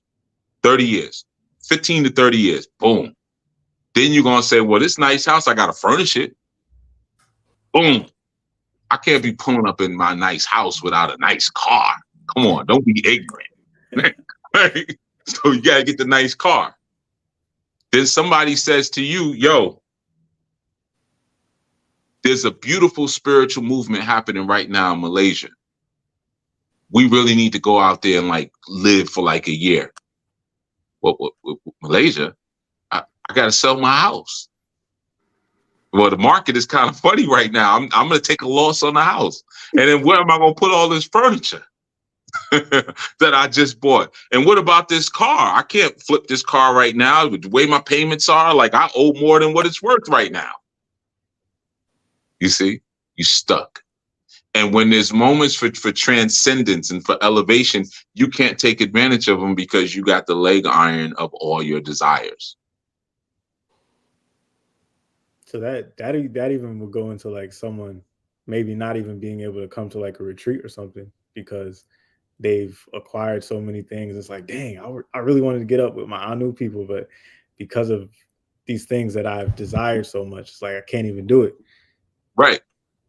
And that's on multiple levels. That's also how I show up at the retreat. And man, look at my clothes, my shoes. I'm walking around with shoes with holes in them. Or I wore this to the retreat last year. They're gonna see me. I want to get my fresh clothes for the retreat. You know, like to be in the woods. Right. You know, I gotta get my fresh clothes.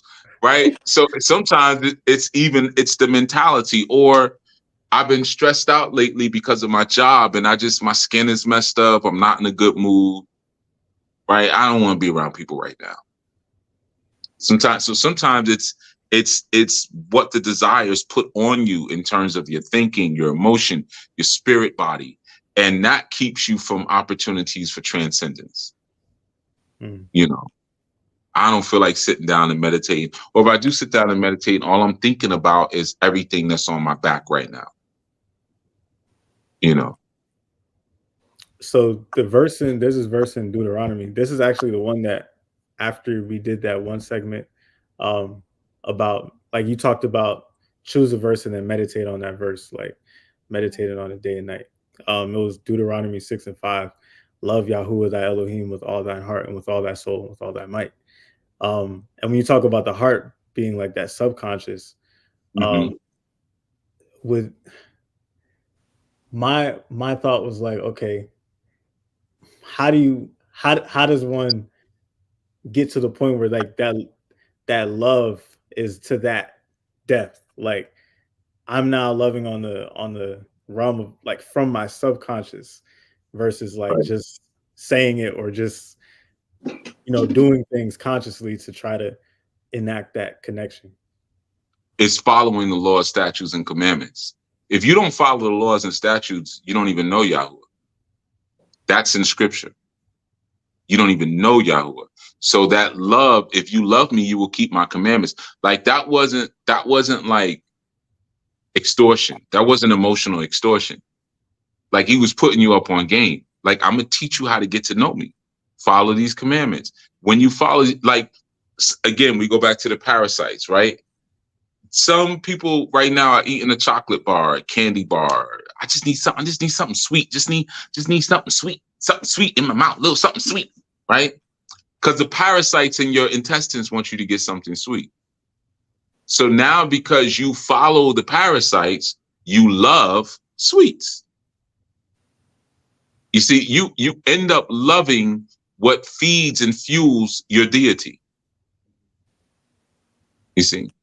So if your deity says, yo, I'm building a kingdom, and the things that you bind on earth, you will bind in heaven. So I'm going to show you how to become a celestial being. I love that. Like, think about you and think about all of y'all here.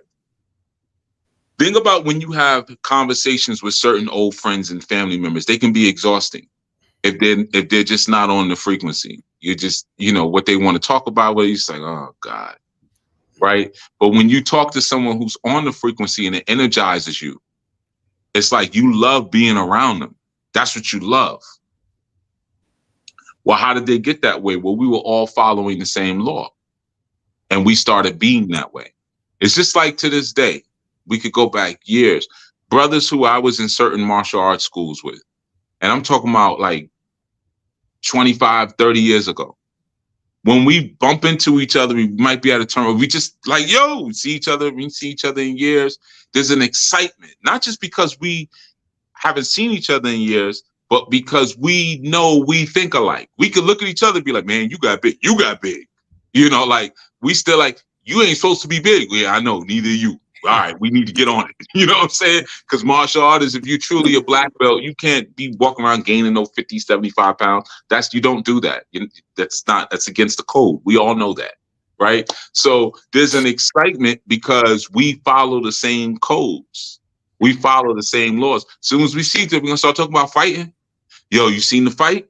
We're going to talk about some boxing match that just happened, some UFC match that just happened, a book we just got about medicine or breathing. It's going to be something like that. And we're going to be excited to see each other because we follow the same codes. Well, that's how it is when you're working with Yahuwah. There's an excitement because Yahuwah's like, yo, we doing the same stuff. It's just I'm doing it from a different perspective. You see, I'm doing it from a different perspective, but I'm showing you the miniature version of how to be where we're at so you can be in a congregation. This is what I love, and this is how you'll come to love me.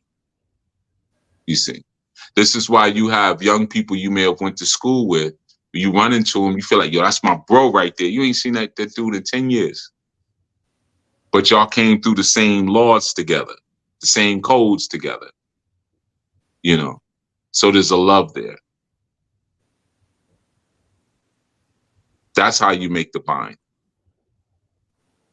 So that would be like the principles and like just reading the Anu way and following the Anu way, right? So we all of us in Anu, if we're all following that one thing, then when we come on retreats, it would be a lot easier for us to connect, and there wouldn't be much of a bondage or like a slavery to other things outside of what we follow. So that's smoking or eating certain foods. Absolutely. Let me tell you, we ain't hardly do nothing we had planned for this retreat.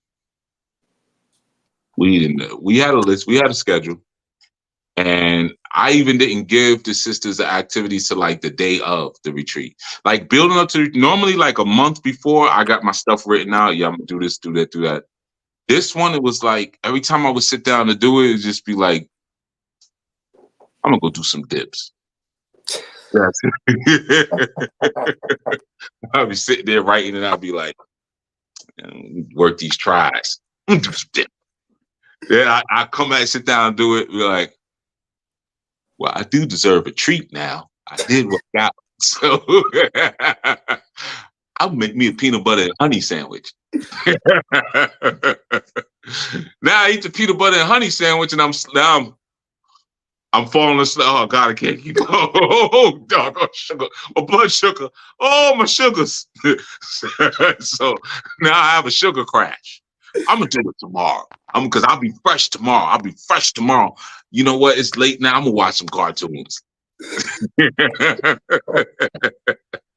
So I could watch some cartoons, get up the next day, say the same thing over and over. And then it's like the day before the retreat, and it's like, oh, so Master, where's the retreat? Yeah. Don't be asking me, did you do what you supposed to do?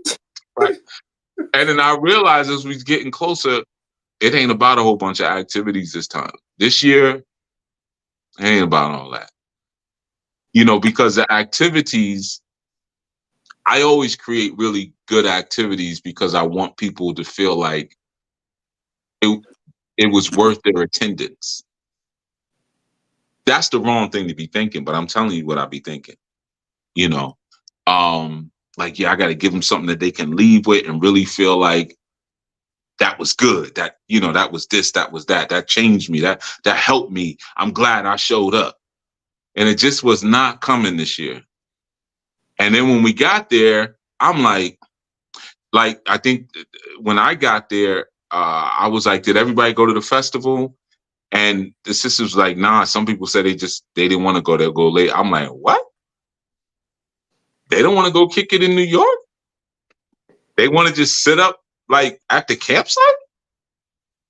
I'm like, okay, wasn't expecting that. But what was happening is everybody was feeling what I was feeling too. We just want to be around each other. It ain't even about all that extra. Now, why do we just want to be around each other? Because, man, we've been in this for a minute now. So we don't need to enthuse ourselves towards each other. We just happy just to see each other and to crack jokes and to sit down and eat together and listen to Mayuba play 2 strings on the guitar for an hour. You know what I mean? He was trying to hypnotize everybody. I knew what he was doing. He's trying to hypnotize y'all. He's going to go through the stuff. Go through your pants. Ding. Dong. Ding. That's why I grabbed the guitar. And when I came and said, I was like, man, give me the guitar. Right. It's like, I know what you're doing. You're trying to hypnotize people. He does that a lot. He tried to do that to us on the way back from Brooklyn. And See? Jason was driving. He's like, man, I'm falling asleep. I was like, right. Let's play some music. And my Uber's like, I got something. He starts playing the choral and cello. I was like, you trying to kill us? You trying to kill us? He's like, sleep, my lovely, sleep. But all of that stuff, right? You start to realize, because we kind of been doing the same thing together for a while now. Whether it be on Sabbaths, people are chilling out on Sabbath. And the ones who aren't on it, this has been the year of purging, as many of y'all know. Everybody who purged out of Anu was not on it. I always say, I make everybody look good. I'm never going to tell anybody's business on YouTube or stuff like that.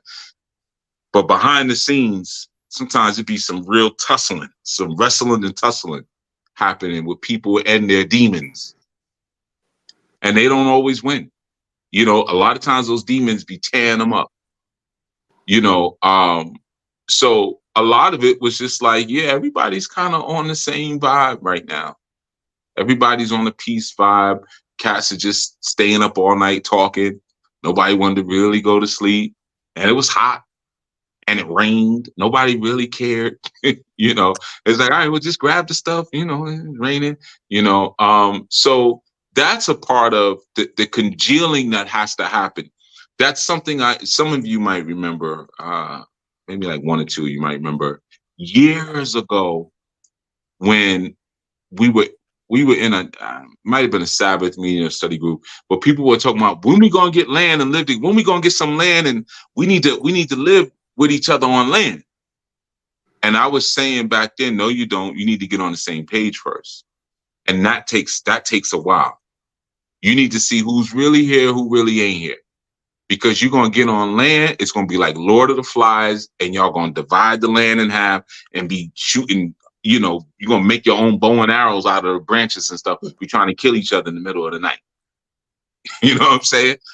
Y'all laughing, but mess around here. Because we talking about remote areas in the mountains, I can't stand Zach. I can't stand him. You know what I'm saying? Be setting his tent on fire at night, stuff like that. You know what I'm saying? Making bow and arrows and carving knives, and you know what I mean? So you got to get to know each other and get on the same page. And the thing is, you got to get to the point where you don't hate each other. You see, where you don't hate each other.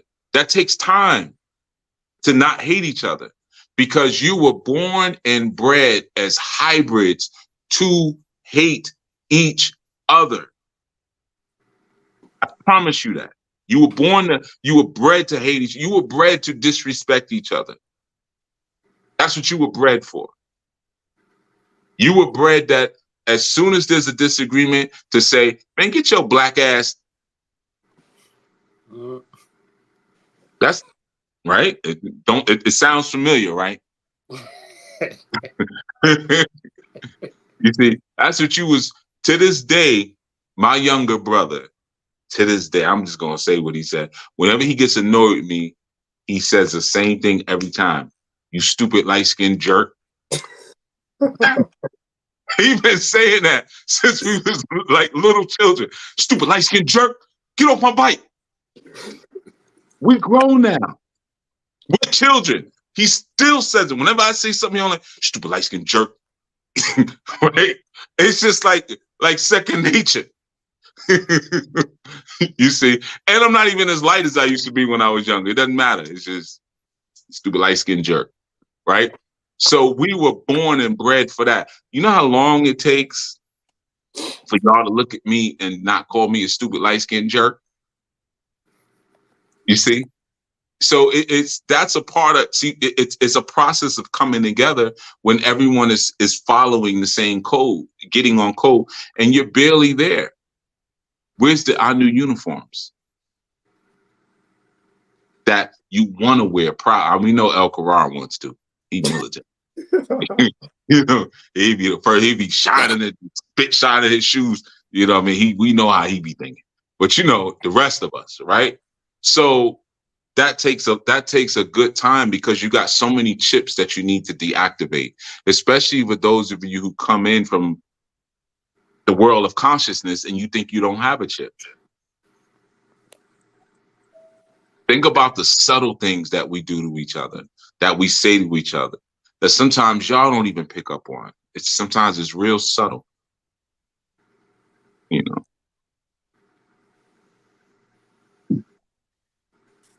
Robert, did you want to say something before He wanted us to feel his presence. Shalom, Chief. Shalom, Anu. Shalom, Shalom alaikum, brother. Shalom. Peace, peace, peace. Shalom. Well, there was one thing that particularly stood out to me that I've been recalling all week when you were speaking about the bloodlines. I automatically thought about what was the opposite of these evil bloodlines, and I thought about how certain of our people, especially well-known people like Malcolm X, and throughout his time, his father was murdered, he was murdered, then his grandson was murdered. I was thinking about how just like those bloodlines that are evil, and they know their history, and they track themselves throughout the years. The opposite has happened too. Has the bloodline that of people who descended from the good are tracked as well, especially with our people. And then I thought about how the Mormons, ancestry.com was started by the Mormons, and it said that they have the largest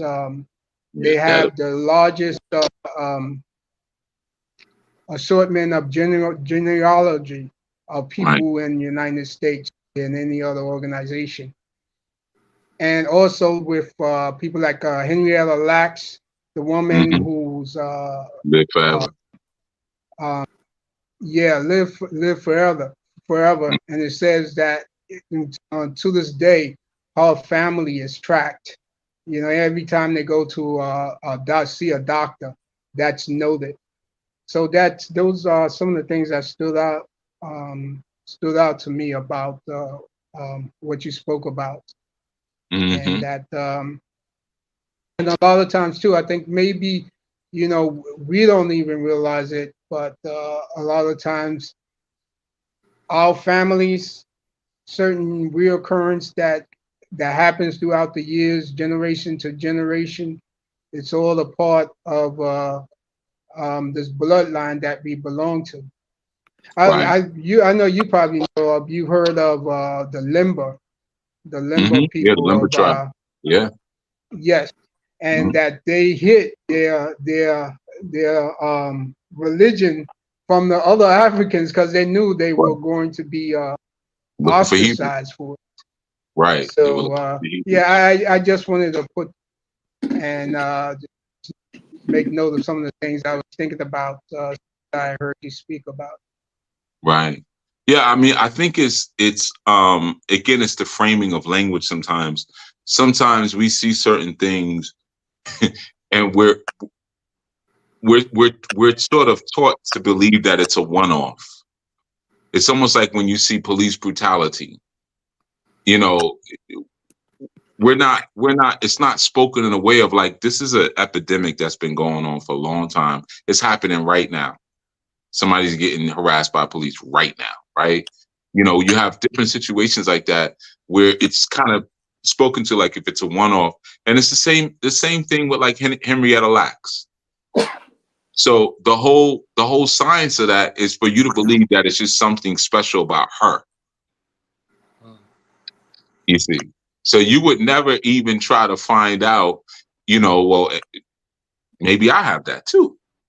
Maybe that's a thing for melanin rich people because we are different in so many other ways. Maybe one of the other ways that we're different is that we are immortal. Maybe that's the thing. You know, I remember reading, I guess it was like an interview, the coroner. No, I'm sorry, not the coroner. Well, yeah, was it the coroner? The person who did the autopsy on El Hajj, Malik Shabazz, or Malcolm X. He said that it was the cleanest body he had ever seen in all of his years of doing that job. It was the I recall cleanest reading body. about that also. Yeah. He said when he opened them up, he said he was like immaculate inside in his system. Right? Now, of course, we'll imagine, well, that's that, you know, Elijah Muhammad, 1 meal a day, no pork, so forth and so on.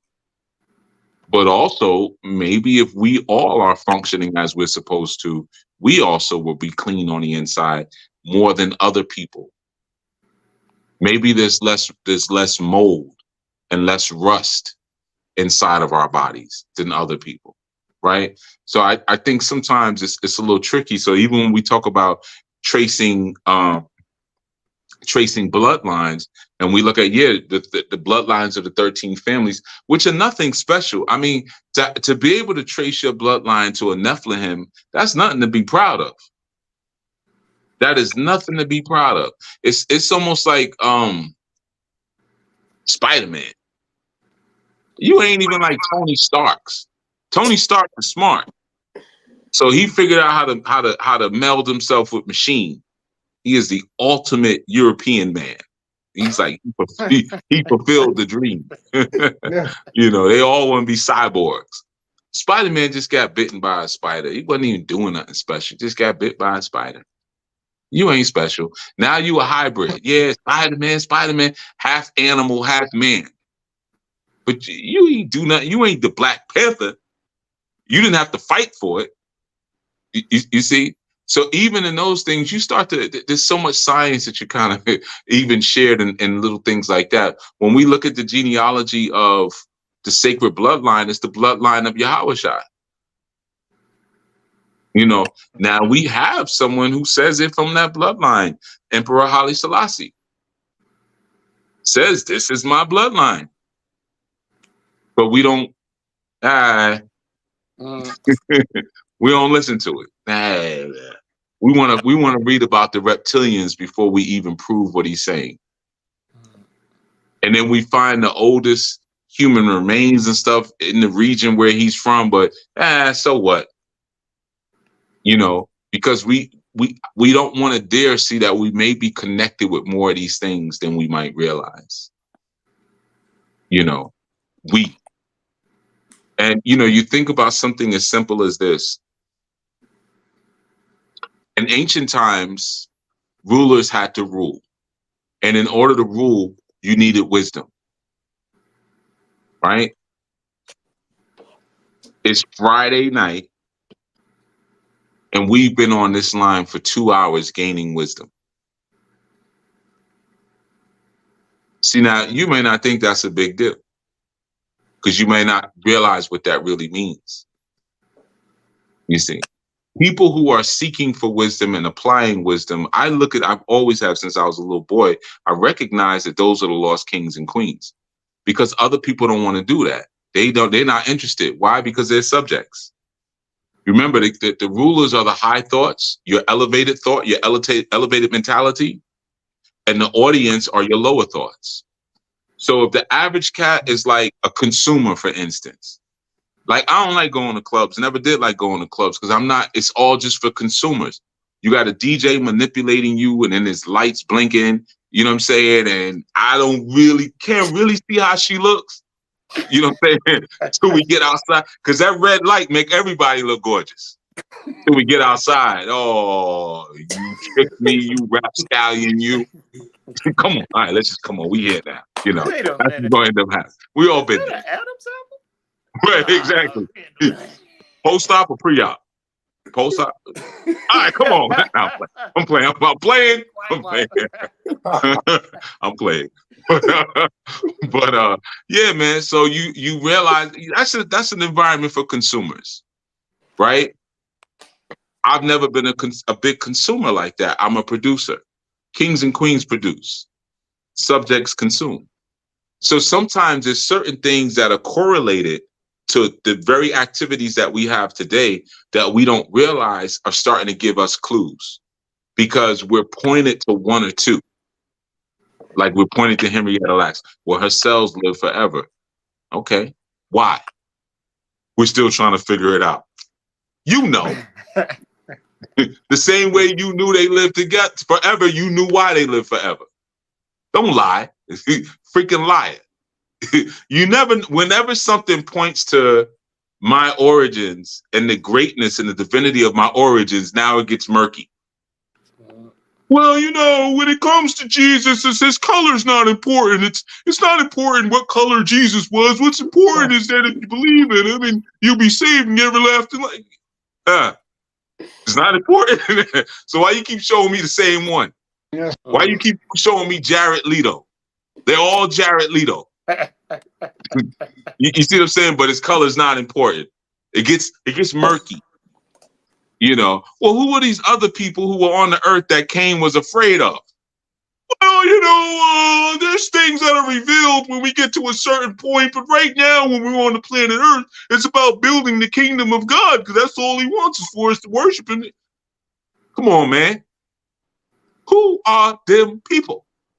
You see, what was the significance of nakedness? We could just, where was Jesus at 13? Why did we find out? Why did he go to Egypt? I thought Egypt was bad. Then why do we have Messiah stories about a little boy coming into the land of Egypt and being anointed with crocodile oil to begin his journey into the priesthood? There's a lot of things that's left to misinterpretation and translation. You see what I'm saying? So every time we get close to us, it gets real diffused and murky. But see, that's why I say we're the Illuminati, because you have to look at these things with illumination. If you look with illumination, it's right there in front of you. So you might read about Henrietta Lacks. We weren't supposed to find out about her story, because the family went ballistic on those doctors. If you read the everything that's happened with that situation, because you hijacked this woman's body. But how many other Afro-Shemitic people have you hijacked? Let's talk about the Tuskegee experiments and the sterilization experiments of going all the way up through the 1970s that were done right in South Carolina, North Carolina, and Tennessee on African women. You've been digging around inside of our bodies. That ain't nothing, trying to figure us out. What is up with these people? You know, why are they so different? Saying that we have thicker skulls, trying to attribute for different things. Or you had drapetomania, which was the thing they said we had, which was it was a sickness that only we had, and it was the sickness that used to make us want to run away from our slave master, our slave maker. Yeah. Yeah, you can look it up, drapetomania. It's a real thing. And he said it's a sickness that many of us were I recall infected with. reading about that too. Yeah, making us want to run away. You've been trying to figure stuff, and this stuff is not as ancient as you might imagine. These ideas, these concepts are not as ancient. You know, so a lot of times, man, we are more connected to the realities of greatness in this world. You know, when some of the Anu folks came to New York, we're used to seeing it because we all grew up around it, but they had seen some Hasidics for the first time in their life. And they were like, what's okay, see Zach too, right? And he's like, what's up with the, you know? And I was like, yeah, that's from ancient Kemet. That's Kemetic. You know, that's the Horus or the Herulak from ancient Kemet, right? Like I said, even when you read the script, if I say that I am an Israelite, I'm supposed to now go to war against Kemet. I'm not going to war against Kemet. Why would I do that? Those are my brothers and my cousins. We were scattered throughout the nations, and we have the same father. If they're all coming out of Noah, Ham, Shem, Japheth, they all kind of, you say, well, one was white, one was African, and one was the Hebrew. What?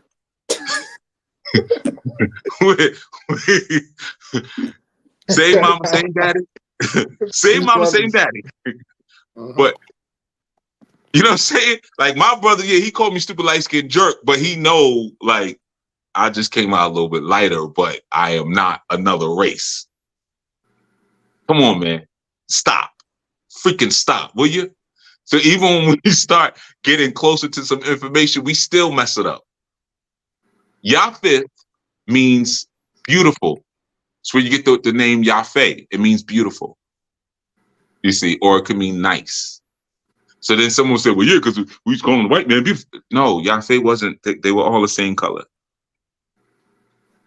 They were all the same color.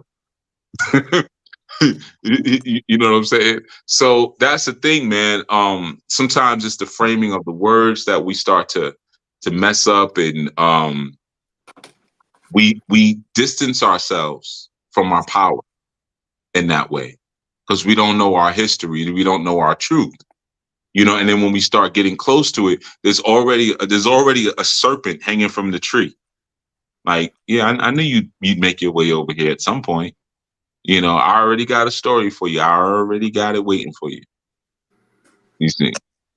And like I said, sometimes you just gotta just pull out your knife and cut off the head of the serpent. Like, we not talking because I know what happens if I listen. I am not talking to you. You see? I'm like that now. People start coming with, don't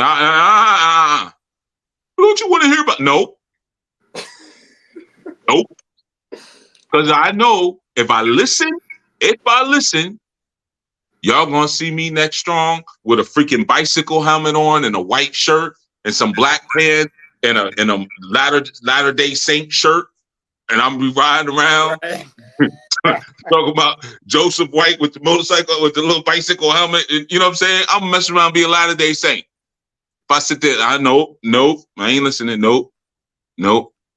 I listen to Yah. And if I ain't feeling that vibe, if Yah, I try the spirit by the spirit. Nope, get on away from me, because, you know, we have the potential for great evil. I'll be the best Latter-day Saint you ever seen. You know? Mm-hmm.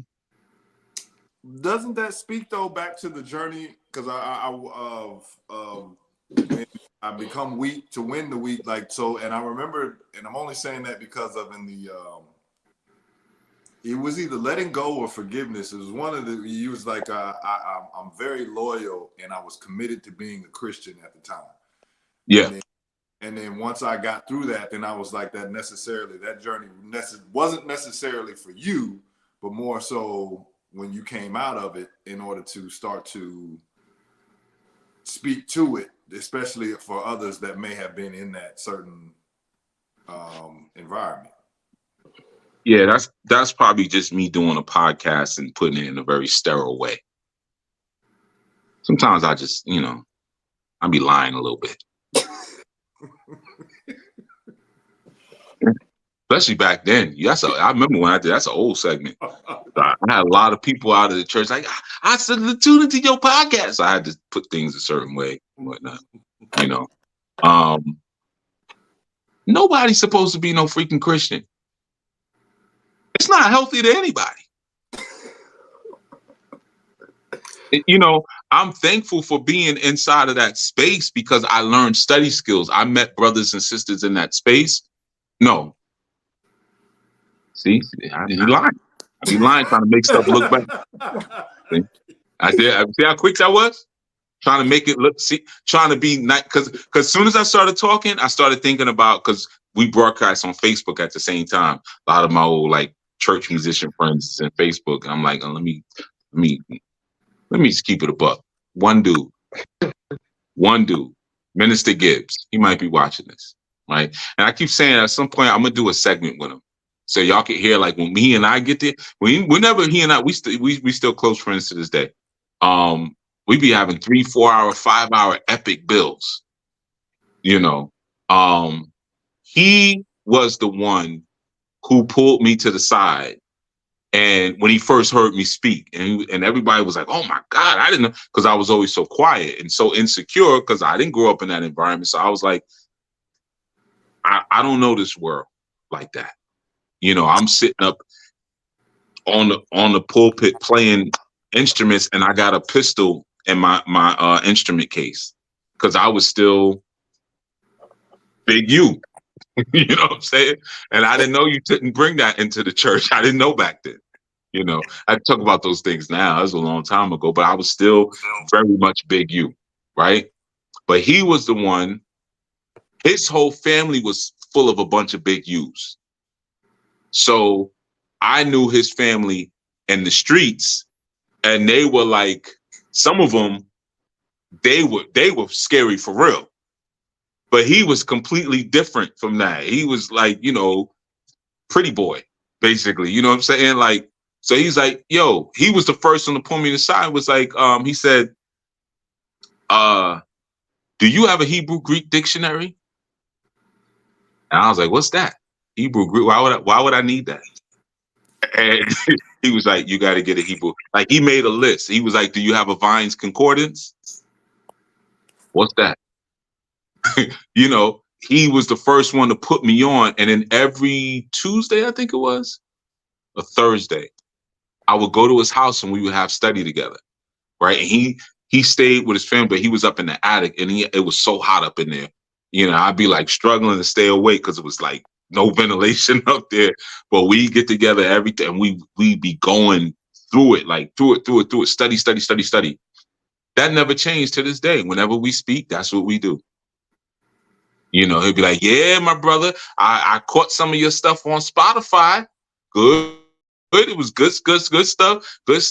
And then he'll be like, because boom. And then we'll get into it. He was the first melanin-rich man that I ever met in my life who I saw study intensely and come out with truths that were unpopular. And I had come through the Nation of Islam. I was around, the Nation of Gods and Earths. So I came through cats who studied. This was the first cat who I'm like, yo, I'm just going to say what it was. I was like, you be studying white people books. That wasn't, for me back then, I was like, that's new. I done read Roots and Malcolm X, about Medgar Evers and the thoughts and philosophies, opinions, Marcus Garvey, but you reading white people books. You know what I'm saying? Like, where you get those from? It was that kind of thing. But he was the cat, so that came out of the church, right? But mind you, he's up in church. He used to wear earrings. He's catch a lot of flack about that, you know, and because we talking about back then. Because back then, I mean, I was in the church. I had a high top fade. And some of the older deacons be like, you know, you need to cut that off the top of your head. You know, because we're not supposed to be like the world. Be like, and I never liked to wear ties. So in place of a tie, I used to have this real big, thick gold chain. It was huge. And I didn't wear the one with the cross though, because I'm not, but I had a honk. And I used to wear that to church because I'm like, instead of a tie, I'm gonna wear gold. You know what I'm saying? Then I sold the chain because I was like, man, my ancestors was hanged. Why we wearing rope chain? And I went on a big thing about rope chains. You see, brother, you see, that's why you shouldn't be wearing that rope chain, brother. You know, because your ancestors was hanged, but with the ropes, you know. I went on a whole freaking thing, right? But yeah, I was never doing what I was supposed to do, but neither did he, but he was older than me. But he would back it up. So when Cass was talking about earrings, he was like, oh, the children of Israel, the men wore earrings. Here, I'll show you. I'll prove it. He was the first cat I used to see who would drop it like that, right? So that came out of that environment. But he was damaged by that environment. And I wasted time in that environment. I could have met him on the block. Because he used to drink wine too. That was another thing. He used to drink wine. He would be leaving church because he would preach, and he'd be like, "Yeah, you know, y'all enjoy your Sundays, because I know I'm gonna go get me a nice little bottle of wine." He would say it right on the pulpit, you know. And then people say, "You can't be talking about drinking wine," and then he would break down like, "Well, Jesus made wine out of water. We can drink wine." Yeah, but you can't say it. So he was the first cat that I met that was like, "Oh, he teaching it and he living it," right? So that came out of an environment. But no, we waste time, man. We waste time. And sometimes you got to be able to look at certain elders, and like he was an elder to me, and look at the blessing of being able to skip steps. You know, when they can pull you to the side, like when he pulled me aside, you got a Hebrew Greek dictionary? You got a Vine skin? To this day, what do y'all hear me breaking down? Hebrew, Greek, Latin. I've been doing that since I was 14, 15 years old, since I met him. I met him when I was like 14, 15 years old. I'm still breaking down the same words. Y'all always hear me teach the lesson about respect. He taught it to me. He was the first person I ever heard say that. He was like, respect means to see, re means to go back. I got that from him. Now, I went deeper with it when I was like, re also means to source. So I was able to add my own, but that looking at the word respect came from him, Christian minister, right? So, yeah, man, you could waste a lot of time, or you could get with the OGs and understand that when your steps are ordered by the Most High, you always going to get around older gods. That's what I'm saying when I say OG. You always going to come around older gods because you're going to be led to the best spaces. I could have been led to any church environment and been with any old dummy. But I'm led to the one dude in my town. The one freaking dude out of the whole town. I'm telling you, the whole town who actually, because he used to live in California and he used to go to a white church out there. So when he came back to the East Coast, he came on some teaching stuff. And ain't nobody was like, you're like, what? He's like, no, you better get up there singing. And he could do that too, because he came from the church world, but he would go to preach and have like 4 books in his hand, like a freaking nerd coming up to the podium and like, all right, here we begin, you know, and then giving you different languages and stuff. And I would just be there mesmerized, like, yo, he breaking it down like a God would. And I'm saying a God like a brother, you know, in 120, like, damn, he talk like how a God talk, but he's a Christian. You see? But he allowed me to skip steps. And then I give y'all some of those steps, man. Don't leave that alone. Leave that and go right here. Go right here. You know, that's what it's about, man. But you ain't, as far as me relating to a Christian, that ain't never worked. They used to call me the backslider. They used to get on me crazy. They used to always call me the backslider when they would see me. You know what I'm saying? Like, nah, they ain't trying to hear it. You know. When you then, how does that relate to a younger generation? Like when you were saying that I'm not trying to relate to the younger generation, and then being able to skip those steps. But if one, like I'm looking at a 14 or 15-year-old, if they're in a church environment, I'm giving them church information, but the information was bringing you further along. Like if you're out in the world, I'm just confused as to how one then would give somebody some information without relating to them in that environment. I never related to Minister Gibbs. He looks in the face. I can show you a picture of him and bug you out. He looks exactly like Howard Hewitt. There's a singer from back in the days called Howard Hewitt, and everybody in town used to call him Howard Hewitt. But he dresses to this day like Morris Day. To this day. The day I met him, we were in the church. The day I met him, he had on a purple suit and purple hair. Now this, y'all, like, people dye their hair. You got to remember, this is like darn near 40 years ago. Dude matched his hair with his suit and a big old hoop earring and some contacts. That's how I met him. So I'm like, nah, son, I ain't doing that. You know what I'm saying?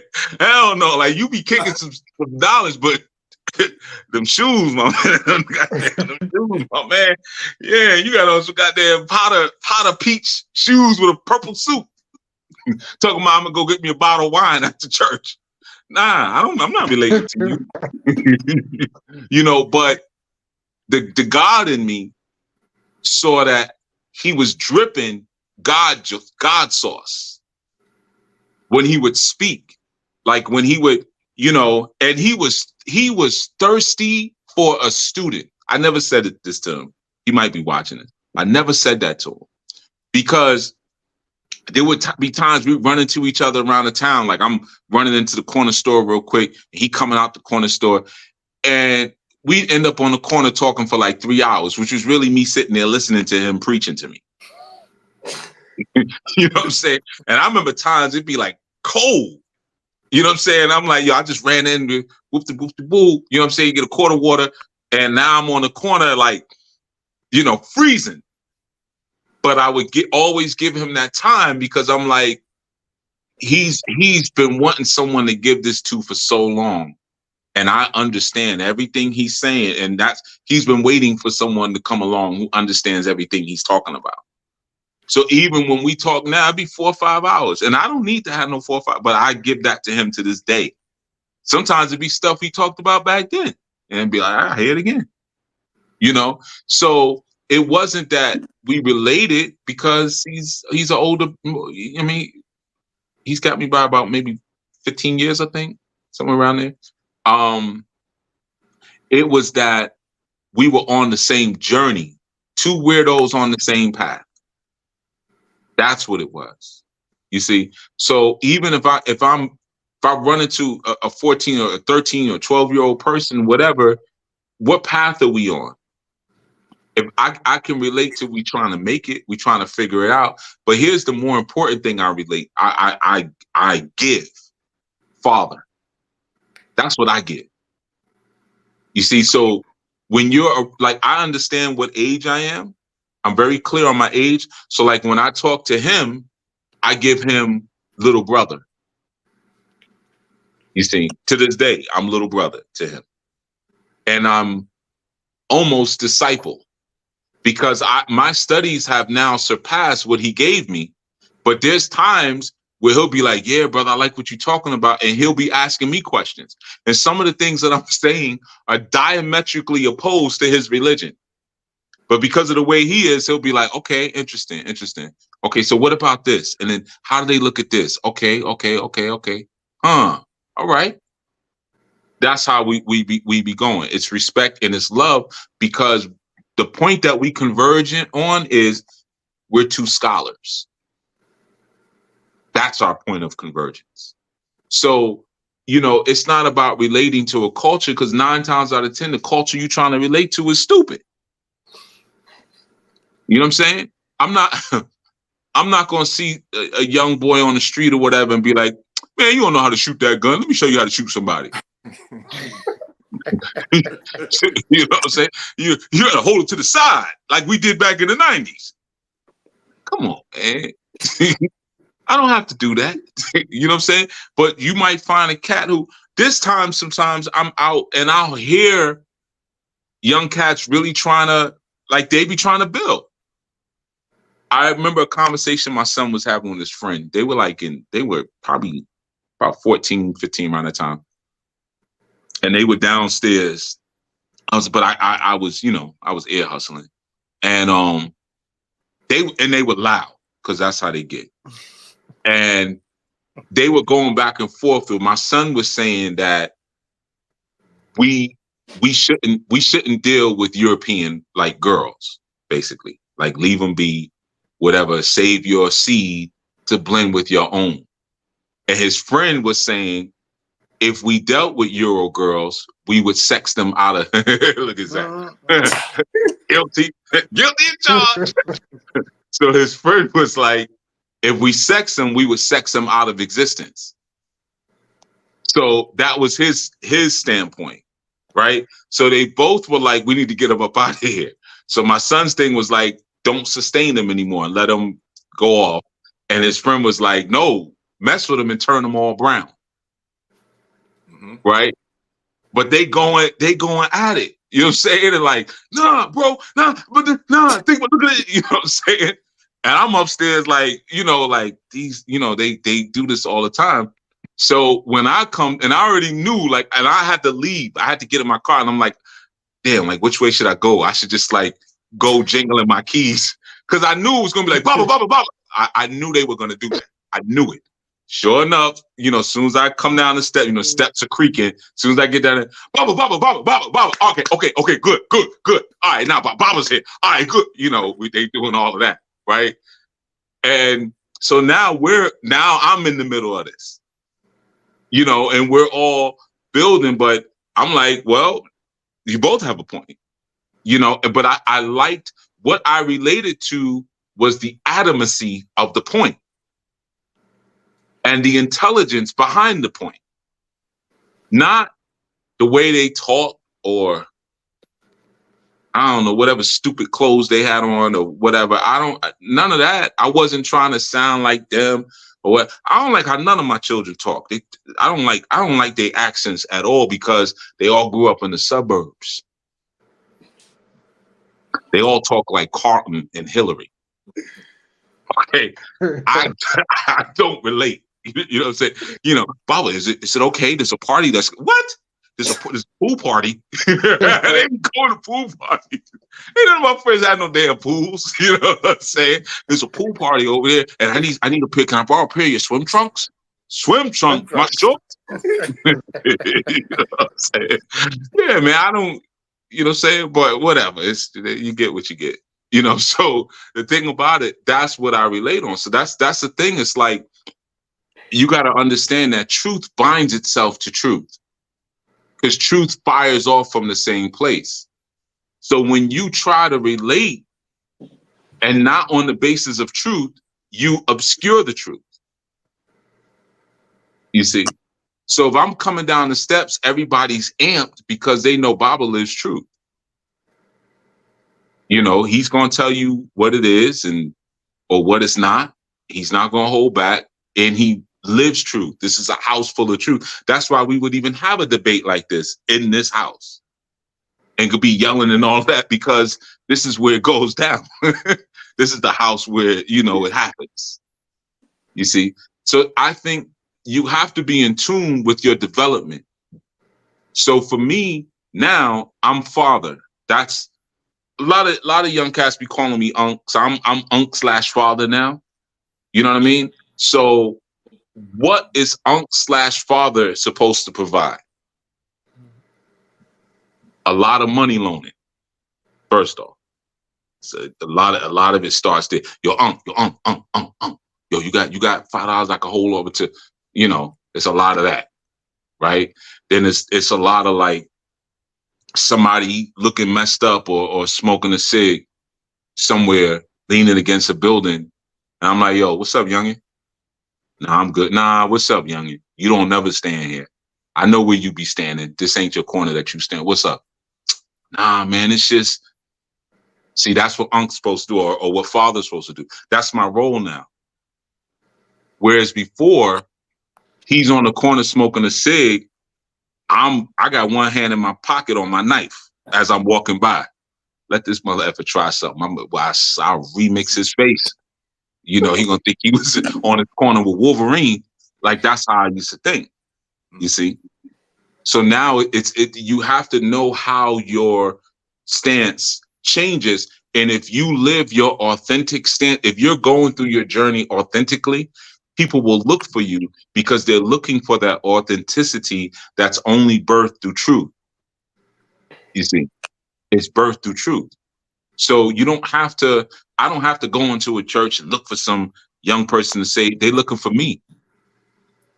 I just got to move around. And even if I don't move around, they're going to find me.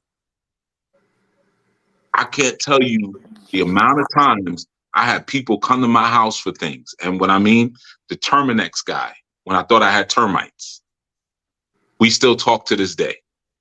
We still talk. He came in and I'm like, and I was like kind of hostile towards him. I'm going to keep it a buck because I'm like, yeah, I know. It's because, they do the free inspection. I'm like, yeah, I know. That's how they get you. So I'm already in the that's how they get you zone. I'm like, like, yeah, he going to try to be my friend. You ain't my friend. I know you're going to try to get me, And my mind, I'm already like, I'm calling my boys up. I'm like, yo, what you think? Like, who have, had termites. He was like, man, you need to sell that whole house. Just throw the whole house away, man. Once you get termites, I'm already, that's in my mind. I'm like, all right, let me just call this Terminex company. They say they do free thing. Dude come through, crazy cool. And he was like, oh yeah. He's looking at the floorboard. He said, you had termites. He said, but they're gone. You don't have them anymore. And I was like, yeah, but they're going to come back though, right? He was like, no, they're not going to come back. He said, once they leave, that's it. So I was like, he was like, you just got to replace your floorboards. And then he's still standing there looking around. He's like, you got a lot of nice artwork. And then he was like, honestly, this job, I just like meeting people. And then he's like looking at the bookshelf and I'm like, this one gonna rob me? Like, I'm going in my pocket and put my hand on the knife. I got a Wolverine him. You know what I'm saying? Like, I ain't even asked for no ID. So my mind is like, maybe you know what I'm saying? Maybe they trying to line me up or something. I'm looking at the van and then, you know what I'm saying? And he was like, oh, there's some cool books you got. He's like, you mind? Man, we in the house for like 2 hours. I'm pulling books down. I'm like, yo, you need to get this one. Here, let me write you a list. You need to da-da-da-da-da-da. We still talk to this day. That was 2001. Wow. That was 2001. You see, I remember it clear. I remember, 2001. Right? So I didn't go out looking to find someone to put on to knowledge, but I live the truth. I stand on it.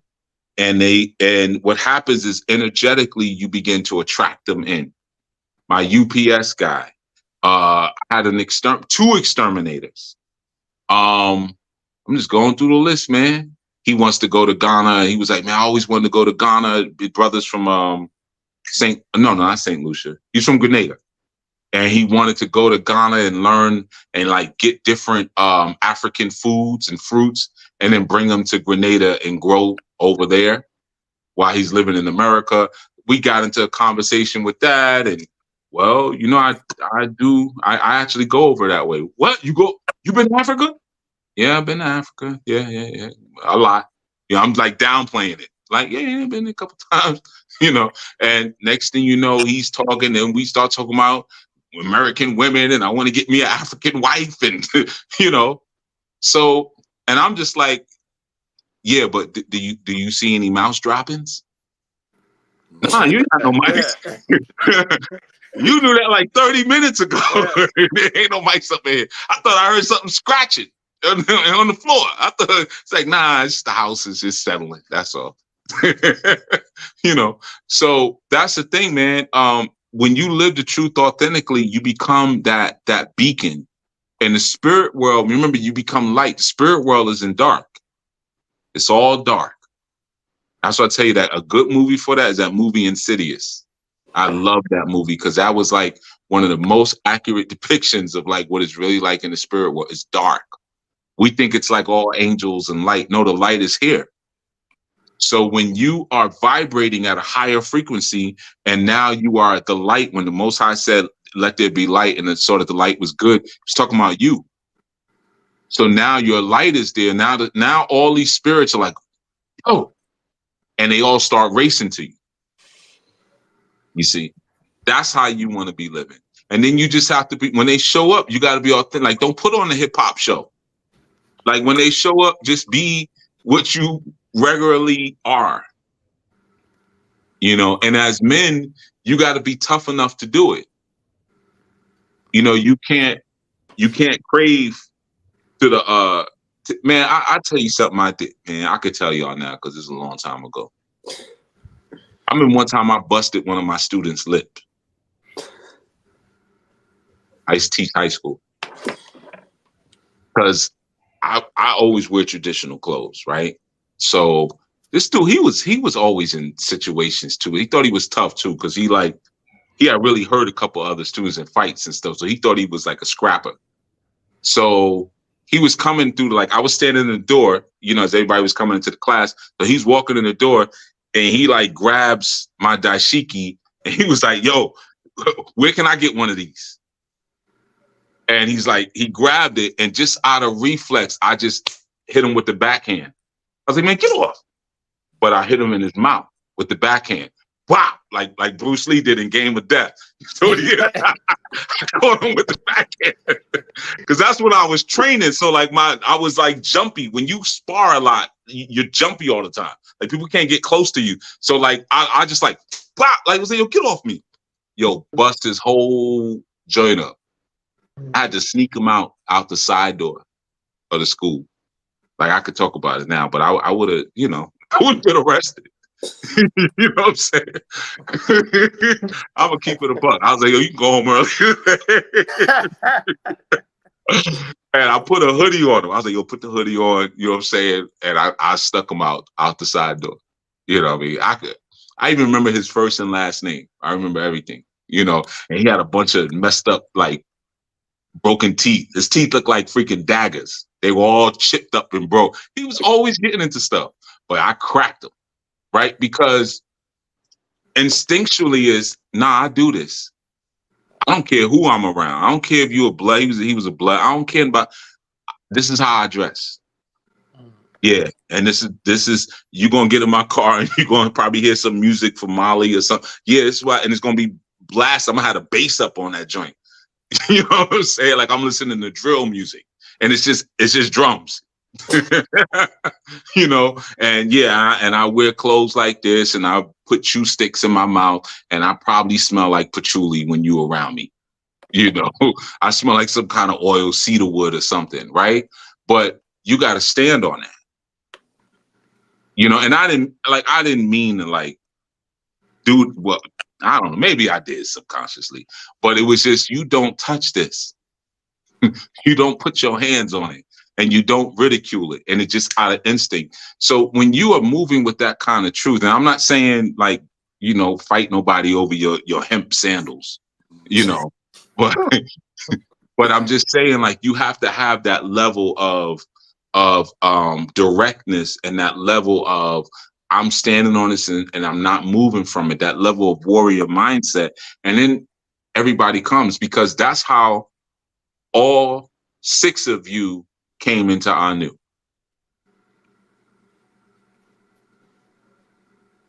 Yep. I did not go to Canada to find you. I did not go to North Carolina to find you. I did not go to the Bahamas to find you. I did not go to Chicago to find you. I did not go to Maryland to find you. I did not go to Colorado/California to find you. Double C. You know, I didn't go looking for you.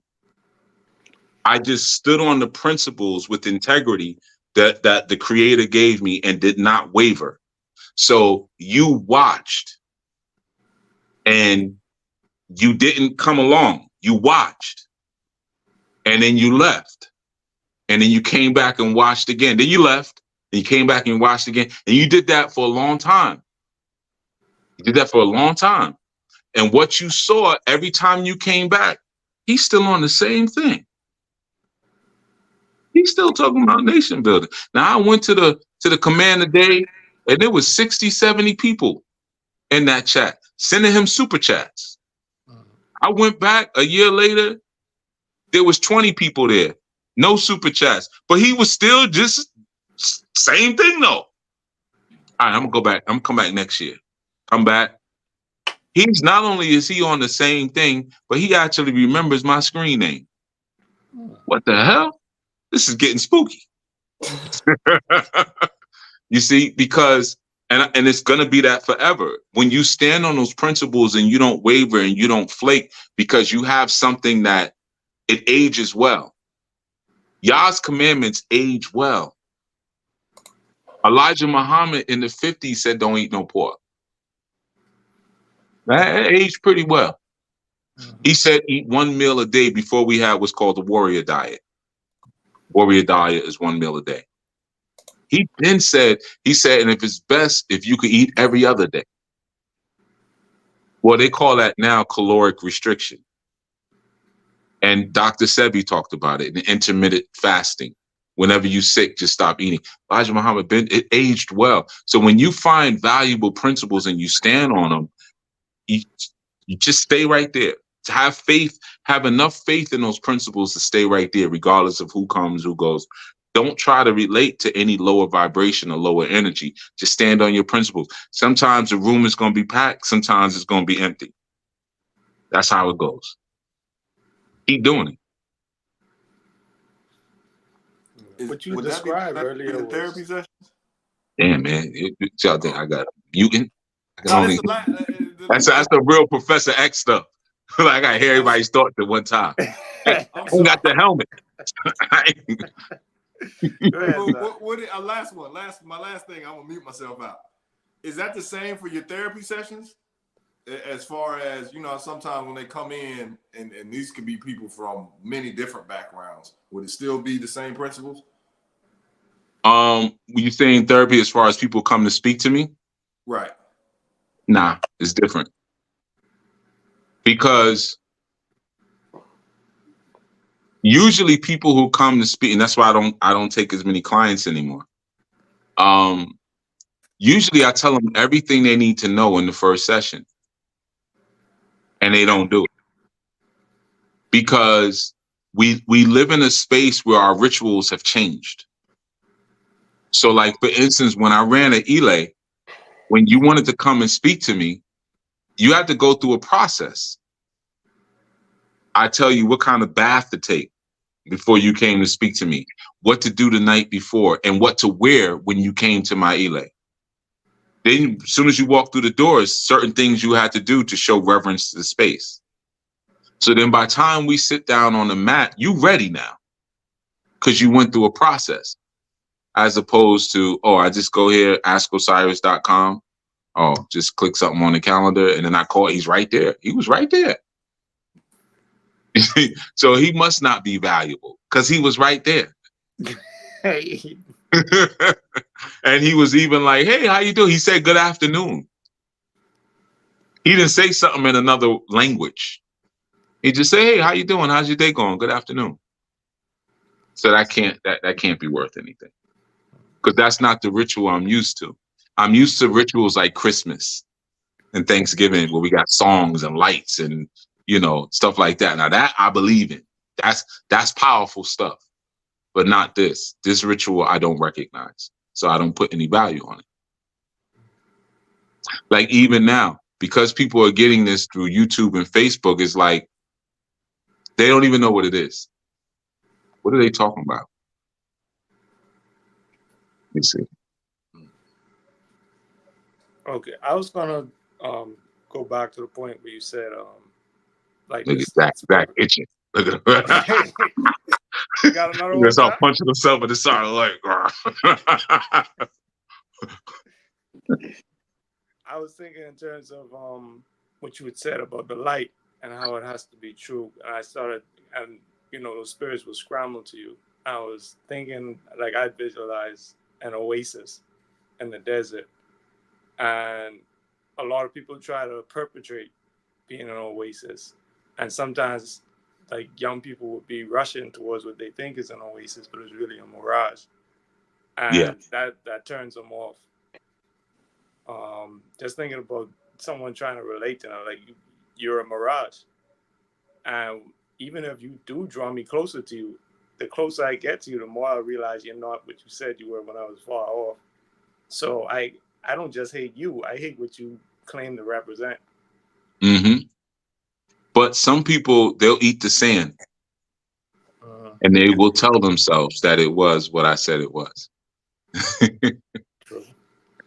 So you got that phenomenon, and then you'll be sitting there like, man, should I say something? Because like, if I say something, they're not gonna want to. They're gonna be mad at me, and then I'm never gonna be able to come back again later. And should I just watch them eat sand?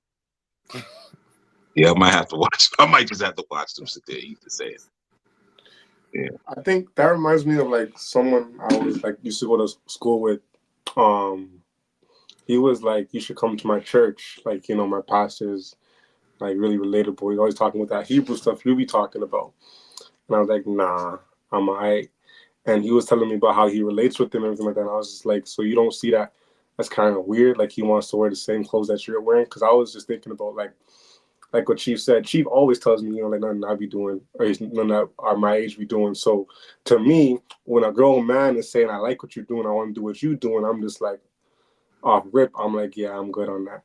So when that sounds a little peaty. yeah, that's what I was thinking. I was thinking the same thing. I said it to him, and he was like, nah, my pastor's whatever. And I was like, all right, you do that, but I'm all right, I'm cool. Not my pastor. Right, exactly. Not my pastor. Yeah, like you gotta look at things within context. My high priest is my father. My father whose balls I came out of. Mm-hmm. That's my high priest. Okay, in case y'all think I'm talking about, So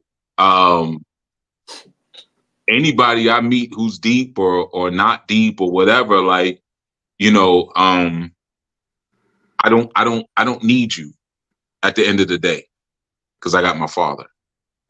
You see, so you have to look at context. Sometimes in situations like that, man, pastor might have been Jay and his mom's. Sometimes you have situations like that. Just like a lot of times, coach, BJ, and you know what I mean. When I taught, I had plenty of opportunity. Especially, I was a principal for a little while, and I can't tell you how many times students got like, hey, I got to remove them. I got to kick them out of the program. And mothers would come in and like, I just wanted to come and talk to you myself. And, you standing all close to you. I'm really appreciative of everything you like. If you don't go on, I know what this is. I know what this is. I'm not pop your lip. Right, exactly. He ain't heard about me. You know what I mean? That wasn't the first. I wasn't the first or last. No, but yeah, that's why I no longer am in that environment. But yeah, man, like you got to look at the context. You don't know what's really going on in terms of like why you might say that and your man may not pick up on it. There could be an imbalance in terms of how he perceives things. Or again, if you have a pastor I've seen that. I had a pastor once used to borrow my clothes. You know what I mean? And he was mid-30s at the time, right? He was a pedophile. I'm just gonna put it. Yeah, he was a pedophile. He's dead. I've spoke about him before. So yeah, there was something off. And I remember my father said to me, I never liked that guy. I remember that. And he said every time he would come by, he would never look at me in the eye. He would shake my hand and be looking down to the side. You see, so I had somebody who, you know, I had my God. You know, that's a very important thing for some people. Your pastor can be your God, depending on the relationship, man. But like, I'm not friends with y'all. If we friends, I can't pastor you. You know, we ain't gonna be sitting around like, will we girls? Like, here, try this on. This will look cute on you. Like, what? This go better with your skin than it go with mine, bro. What kind of no? You know, so this again, you have to understand like there's respect for office that has to happen. And I think sometimes, unfortunately, we're not taught the science of that as a people, you know, and that's a lot of cats who come out of the military, they understand that. You know, they understand that respect for office. There's a certain way that you carry yourself, and not only to garner certain respect, but because you just can't do what everybody else does. You know, I will never, and Zach can attest to this, anybody else, I have never played any game with y'all. Even when we was doing archery and we were doing knife throwing, I didn't do it with y'all. And somebody even was like, well, Chief is really into archery. It was like, oh, and somebody's like, we want him on our team. And I was like, no, I'm not playing. I'm not, because you know what? I don't want you to even have in your psyche that I'm here to play games with you. I ain't playing spades with you, because at the last year, he's like, y'all play spades? I ain't playing with y'all. I said, yeah, but I'm not playing. I ain't here to play no games. You know what I'm saying? So you gotta have that in your psyche. This is no, we doing something here, man. If you get in the car with me, I ain't gonna play no music. I don't play. You see what I'm saying? You know what I'm saying? You gonna listen to me talk. You gonna get a personal podcast. You see? So that's the thing, but it's respect of office, and you move more powerful in that way. And that respect of office means that you're gonna have to sacrifice some things that you thought you weren't gonna have to sacrifice. And a lot of times that's what people don't want to do, because they lose step. You know, sometimes you'll see certain cats, man, like they'll have a suit on and then they got to go speak out of school and they'll put like a baseball hat on with the suit. Like, you goofball. Like, we think it's the NBA draft. Yeah, it's to the side. Like, you about to play for the NBA?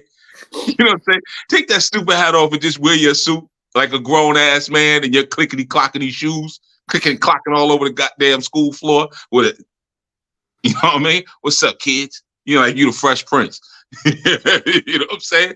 So it's like, if you understand respect for office, then you give, like in your instance with your friend, what does he have to aspire to? And what happens when the pastor says something he really doesn't agree with? He's gonna be like, well, you just like me, so we both gonna figure this out together. It's gonna be a debate. You see? Right. So there has to be something to aspire to, even if it's not like Minister Gibbs. I didn't want to dress like Minister Gibbs, but I wanted books like he had. His whole living space was books. That's how Dr. Ben's apartment was. The furniture was the books. I ain't never seen nothing like that. He was like Sage from The Boys. Like, it was all books in Dr. Ben's apartment. Like, there was like a room when you go all the way to the back. It was another room. It was like, which was like, it's supposed to be a bedroom, but it was like a book room. You know, now that's what I wanted. I was like, this is so cool. Like, if I had this many books, I would be so smart. Like, that's all I'm thinking. I'm just like, I would know everything. You That's so, but you have to give, there's a responsibility in giving our young people something to aspire to. I hated when I saw Young Thug put that dress on. I hated it. Not that I'm like his music, whatever, but I'm just like, bro, you already in Atlanta. So you have a responsibility to model masculinity. I mean, when A$AP Rocky put the dress on, like, you got a responsibility, bro. And you might have put the dress on and be like, yo, I love this. This look crazy, but you can't wear it because you got a responsibility. Yeah, like it's like that part in Boardwalk Empire, right? When Al Capone goes to a bar mitzvah, with and in that one, he's always joking, he always playing around, and then he talks to one of the guys in the synagogue, and he's like, hey, this is him becoming a man.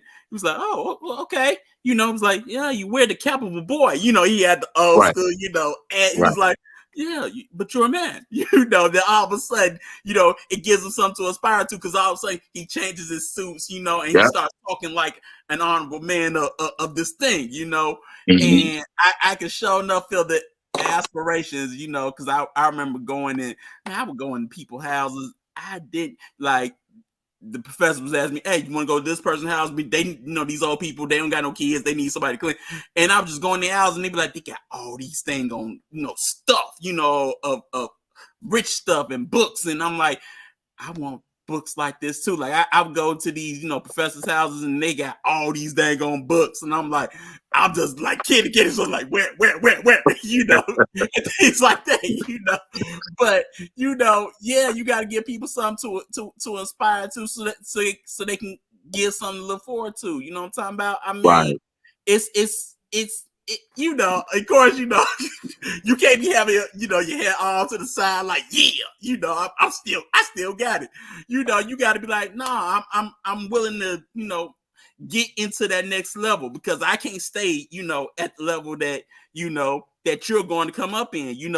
Some things you got to let go. It's like that, it's like that, that part, like, for me, space Babylon 5, right? When they about to change over the hands of, having the galaxy, the ancients like, no, y'all gonna obey us. And it was like, and then, the ancient he was like, nah, as I told y'all when we left, this belongs to them now. Y'all got to go on and, go on to the outer rim, and, and we gonna see people, we ain't seen in a long time. We gonna go on. And he was like, so we ain't gonna be alone? He was like, no, you ain't gonna be alone. But this belongs to them now. Let's go on. You can't stay here. And that's what they did. They went on, they took their ships and they just went into the void. So yeah, man, it be like that, you got to be that light, so you can be lit, and then you attract, like a moth to a flame, talking about, you attract other people to you, and then they stand up, because I was like, yeah, when she was talking about this, I was like, yeah, I was really feeling, and I kept on coming around. So I'm like, yeah, but yeah, you can't stay in those spaces, because you become like Mo, they know you ain't supposed to be here, so what's the point? Go on to the next level, because that's what the journey is supposed to be about. Right. And when that black print is there, what the next level is. That's the whole thing. It's like, are you modeling next level for cats? So that you could even say, like, they might remember you as this, but like, I'm here now. I'm doing this now. And, there's a great value in that. And not that you're necessarily trying to shine on people, but there's a great value in people, because people watch. You think they're not watching, people watch.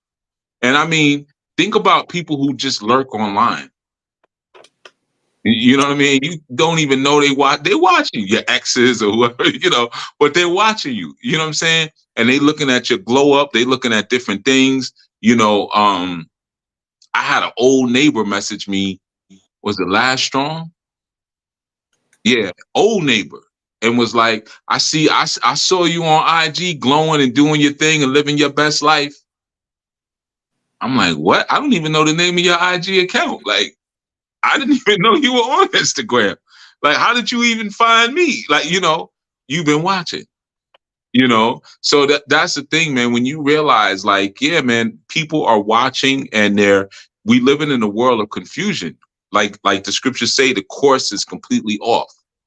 Nobody knows what happens next other than what society has given you as to what happens next. Get a job, work for this amount of time, get your pension or apply for your Social Security, then go on trips. Like, that's all you got. So when someone stands in front of you and puts it on them to say, hey, I'm going to live the beautiful life and I'm going to leave breadcrumbs. And some of you don't want this life. That's okay. But some of you do, and the only thing that you have to provide is an open ear, but that's the hardest thing because you've been trained not to listen to me. A lot of issues I used to get into when I worked in the school system was behind that. Them boys, they had such a difficult time dealing with my voice. Such a difficult time. And it was like you could see the discomfort. You tell them something, but they're used to taking their orders and their direction from a woman. Daddy ain't around. So as soon as you're like, yo, I go here or go to the office or you got to get up, you got to leave. It's like, I ain't got to listen to you. And the first thing they always want to do is go to the office and call their mother. That's the first thing they want to do. Can I call my mother? Can I call my mother? The man down there, they don't even want to remember your name because they're so offended by the idea of masculinity. Because it's foreign. It's like an alien speaking to them. So your job is, again, you got to stand on that because a lot of cats, that's how I got on Facebook back in the days. It was from my students because the ones who would graduate, I used to teach in high school level. They were on Facebook and they would be like, yo, why are you not on Facebook? I don't know what none of this is like way back. And that's how I ended up getting a Facebook account just to stay in touch with them. And some of these dudes, I done been in their weddings. I done blessed their babies. You know what I mean? Like they're grown men now, but that connection is still there because for some, as they admit now that they're older, you're the only man I had ever really been around. I remember dudes used to sit and stare at my beard. I'm telling you, I remember one time this cat, Serge was his name. He was like, Serge was, I think was in 9th grade. And he was just staring. I was like, yo, Serge, why you keep staring at me? And a bunch of them was doing it. He was like, because we was asking ourselves, like, do you shave? Like, do you shave? And I was like, nah, I don't. At that time, I was like, nah, I don't let razors touch my skin. So he was like, oh, that's what it looked like. Because it's like, it's over your top lip. It was like, why just everything go? Because they didn't understand anything about how. I was like, yeah, if you don't shave, like, yeah, it just grow. And they were like, so like, if I shave, he's asking me all these very basic, like, do I have to shave every day? And I was like, well, it depends on what kind of look you want, but how do you do it? And I remember showing him, like, with a razor, like, you go this way or you could get bumps. And like, I had to teach him how to shave. This was a little Puerto Rican boy that I didn't know his family or nothing, but he had never been around a man. So imagine what the responsibility is that you holding down. And that's just a small example. There's been many others beyond that, So you got to look at where am I at right now and what should I be modeling at this point in my life, And some of us are fortunate. I would say anybody comes in contact with me is very blessed. And the reason I say that is because, no, I don't try to act like you're gonna meet someone like you never met before. And you're going to remember me probably for the rest of your life. And there were guys, when I was coming up, I was blessed the same way, like to have Minister Gibbs standing there with a freaking purple It looked like silk, but it was polyester. but standing there with a purple suit on and a peach shirt underneath with no tie and some peach shoes and purple hair. You know, talking about praise him. You know, like with some eye contact. So I'm like, this dude's eyes is neon yellow. What the hell? Like, what color was that supposed to be? Because that mix didn't come out right. The church was neon. It was big, neon yellow. You know what I'm saying? You're like Thriller. You know, so I was fortunate to run into someone like that who was living truth, giving truth, was not ashamed of his age, you know, stuff like that, you know. So that's something that we have to model, male and female, you sisters too as well, you know, show that, because it could take a person very far. You know, sometimes a small example. I remember the first brother I met who was a multimillionaire.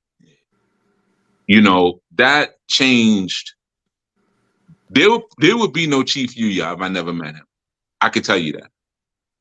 Because he was the first brother I ever met, like, not only was he like super rich, but he was super charismatic. You know, like, it was like he was always trying different things. He had some children, and at the time his children used to sing. And he was basically like coming after that Jackson 5 spot, you know. And he was friends with Joe Jackson. He knew him personally, you know. And the things he used to, like the little tidbits he would drop on me was like manna from heaven.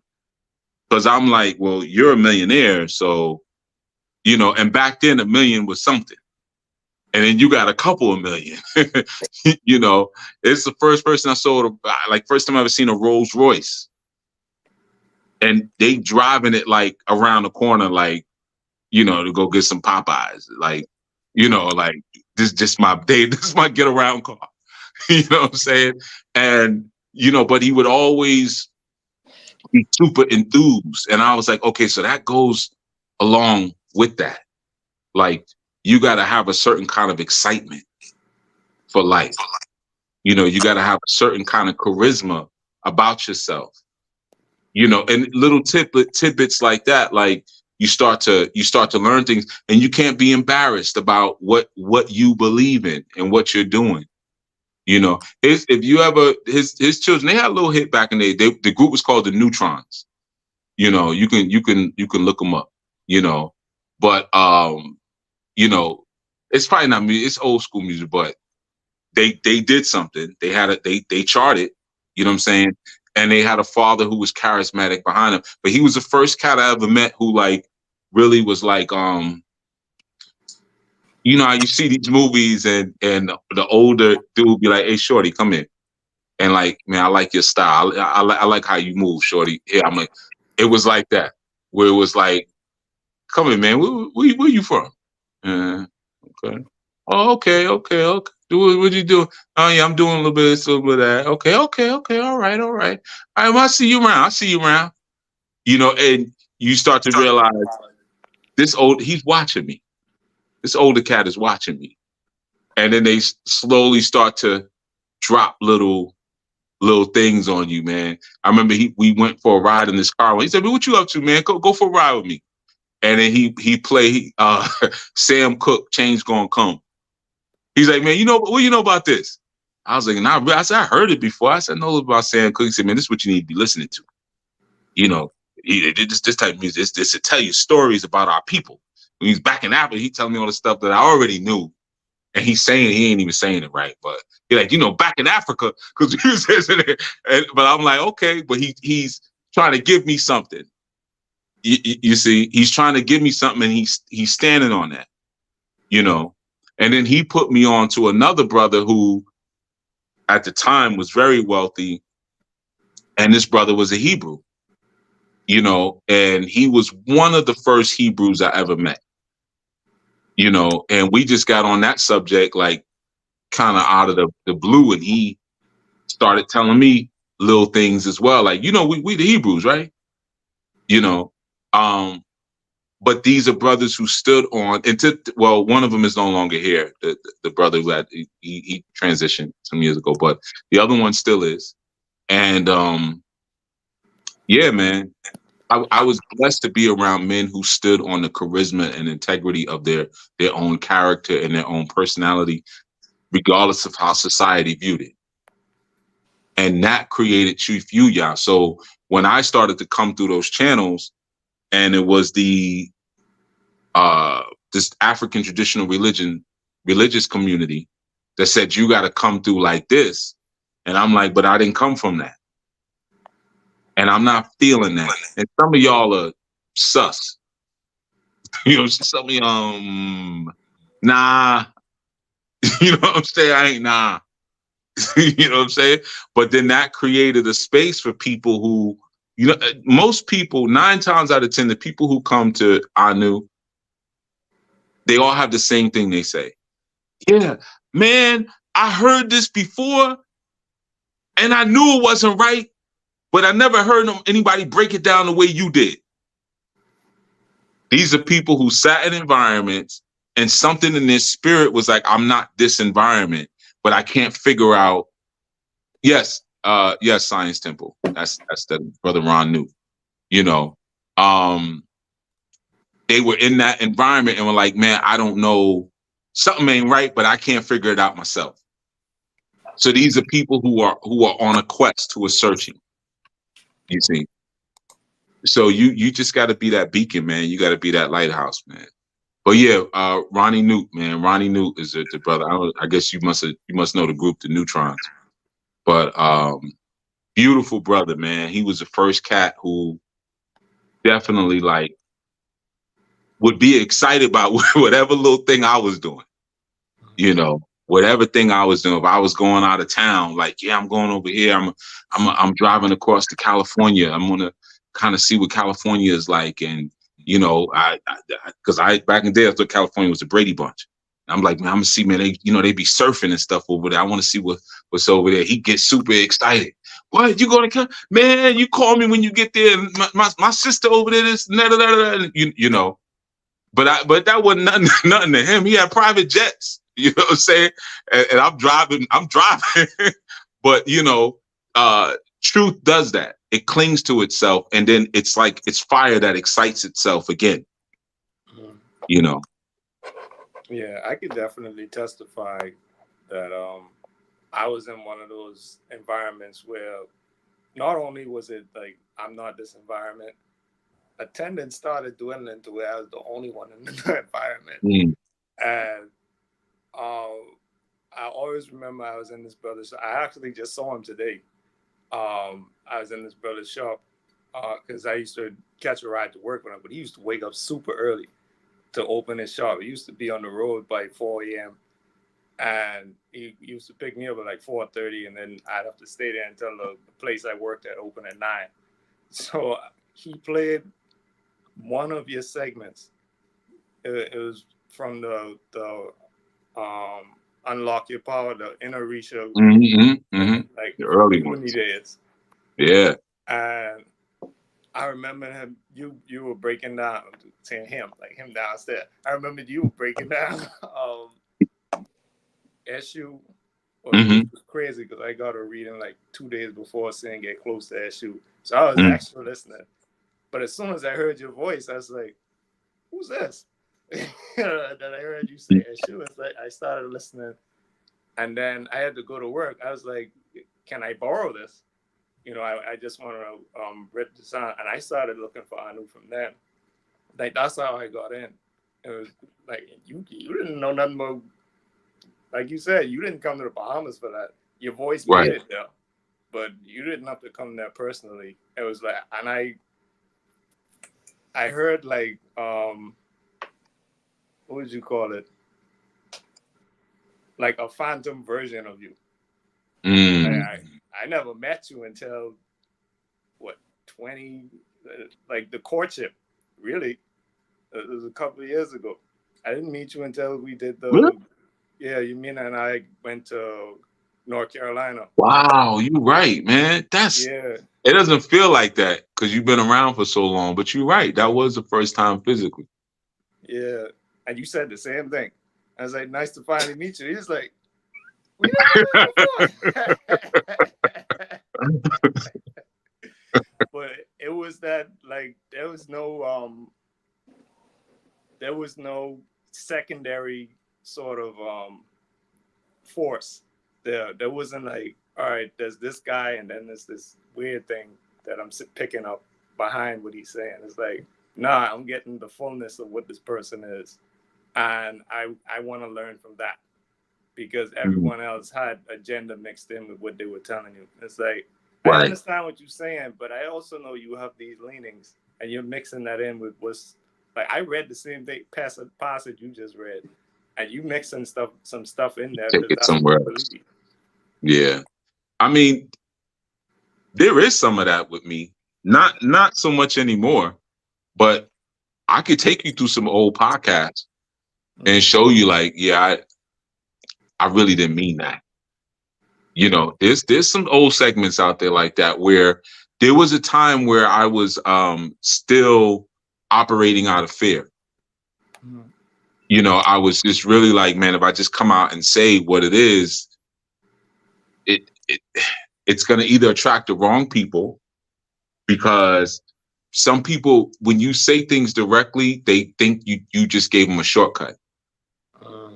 If I say we're the gods of the planet, that's how I feel. Stop burning all their books. Right, exactly.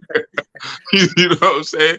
So it's like sometimes I would teach certain things and I would use different terminology to build up to a larger subject. And that's sometimes the patience you have to have in teaching. And I stopped doing that. There's a segment I did years ago in Texas. I think it's called the Honor Code. And I'm sitting outside. I was at my campsite actually, and I was cleaning my teeth. And one of the sisters was there, and I was like, "Yo, turn the camera on. Let me knock a video out real quick." That was a camcorder. You know, so that's an old video. And when I went back and looked at the video, I was like, "What's up with my teeth?" I was like, "God damn, what?"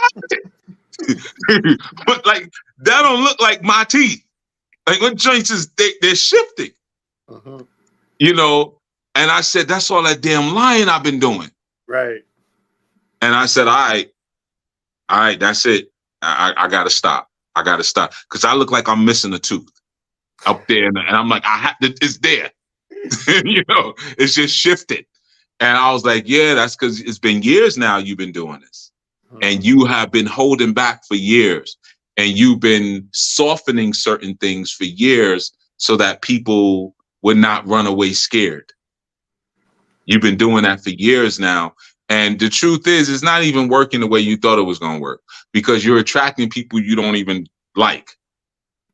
You know, so that was like the wake up, like, yo, I'm physically changing because I've never done this much lying in my life.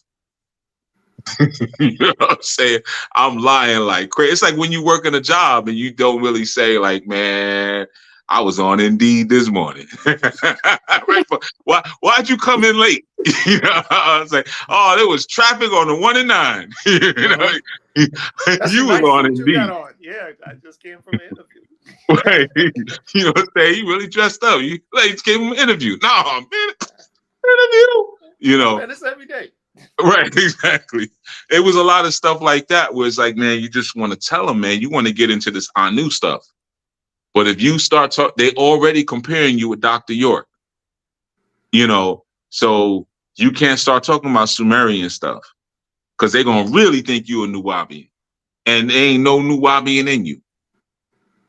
You know, so I had that fear because there's shows where it was in one of the intros, and I told her, I said, cut that out. There was an intro where Cat was like, if you listen to one of the old shows, I think it might have been Chief Speaks, where he was like, man, I ain't heard teaching like this since Dr. York. You know, and I'm like, no, No, no, no, no, no, no, no. And I was like, man, if I really start giving the real names of Adam and Eve and stuff like that, they're gonna think that's I can't do it. Stay with the Orisha stuff. Stay there. But that was fair. That was just fair. You know. I'll say even for me, like as I was listening to you talk about like being that model, it made me think of those like older shows that I would watch when I was trying to dig deeper and learn more about the Orisha. And I would listen, I'll be like, yo, he's talking about like some stuff I had never heard anybody talk about in terms of like the science of it. Like, no, like if it's talking about Yin and Yang and Ogun coming together and you're not supposed to mix them, well, we're talking about rust. It's like, right. Okay, that makes sense. Versus, like the superhero comic book story that we usually get, So stuff like that, I was paying attention. I was like, okay. And then you start talking about, yo, we got to be men of Yah. I'm like, Chief? Like Baba Root? Right, Baba? Right. But when you say that, it's like, no, I'm listening because this person broke down Orisha better than anybody I ever heard break down Orisha ever. So when he's talking about this, it's like, okay, I gotta listen. And then you start talking about, no, we need laws like morals over magic, like honor, integrity, things like go back to basics. Yeah, stuff that nobody talks about. Nobody does shows on honor. Nobody does shows on integrity. Nobody tells you like this is really what we need to be building in ourselves. Like this is what we need to be standing on. So it was stuff like that. I was like, yeah, this is like a lot of it too is like the manhood thing. Like this is like principles. Like we're standing on something here versus we're just doing rituals or, just rituals, fantasizing, giving offerings, giving readings, but not really. You got to get so many readings because you won't adjust the dysfunction in your life. You just like, well, what ritual can I do to fix that? Yeah. It's like stop being a jerk. How about that? Be a nice person and nice things will happen. How about talk about a little bit of that? Yeah, you start to see, man, it's just a society that we live inside of, man. Like show of hands, man. Who here has ever seen a commercial for McDonald's? Everybody, right? Even in different countries, right? Who here has ever seen a TV commercial for seeds, for heirloom seeds? You see where we live? Two patties on the sesame right, seed. Sesame seed. That's right, brother. Think about it. Right. So you pump commercials in my face all day for food that's going to kill me, but seeds are sold. It's a business. But you won't have one commercial for me to buy a seed to grow food. You'll have commercials for John Deere tractors to get a lawnmower, but not for me to grow food. You see, that tells you, hell, there's even commercials for water. Deer Park Water, Avion, but not for seeds to grow my food. I have never in my entire life seen a TV commercial about seeds so I can grow food. Mm-hmm. So you start to realize the stuff that is so prevalent is the stuff that is being given to you on purpose to keep you off what it's supposed to be. That's the problem. Like I've always said, why do we get all this Nigerian stuff? There are many beautiful systems on the continent, but it's all Orisha, which is fine. It is, sure, if you want some of that. But what about that Igbo system?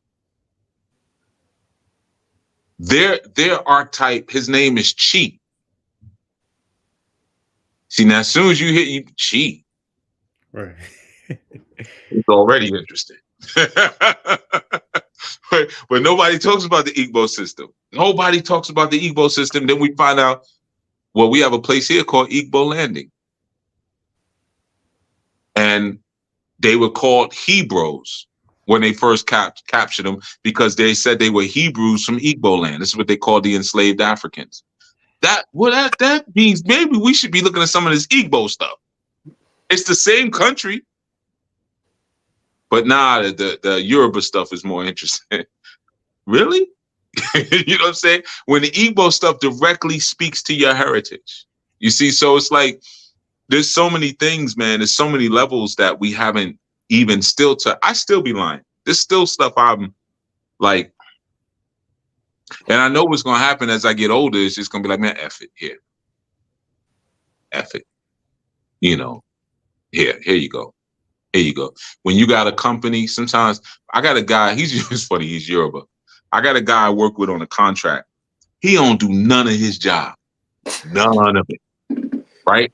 Every time I talk to him, and he ain't gonna watch this, so he ain't on it like that. So I could talk about it.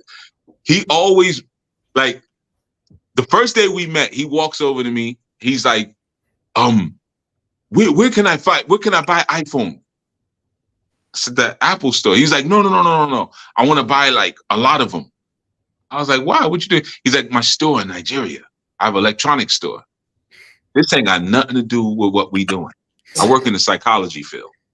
It got nothing to do with iPhones. Okay. So he's like, yeah, you know. So I'm like, so I put him up on Alibaba Express. I was like, yo, check out this. And so we on my computer. He's like, oh, hold on, let me get a chair.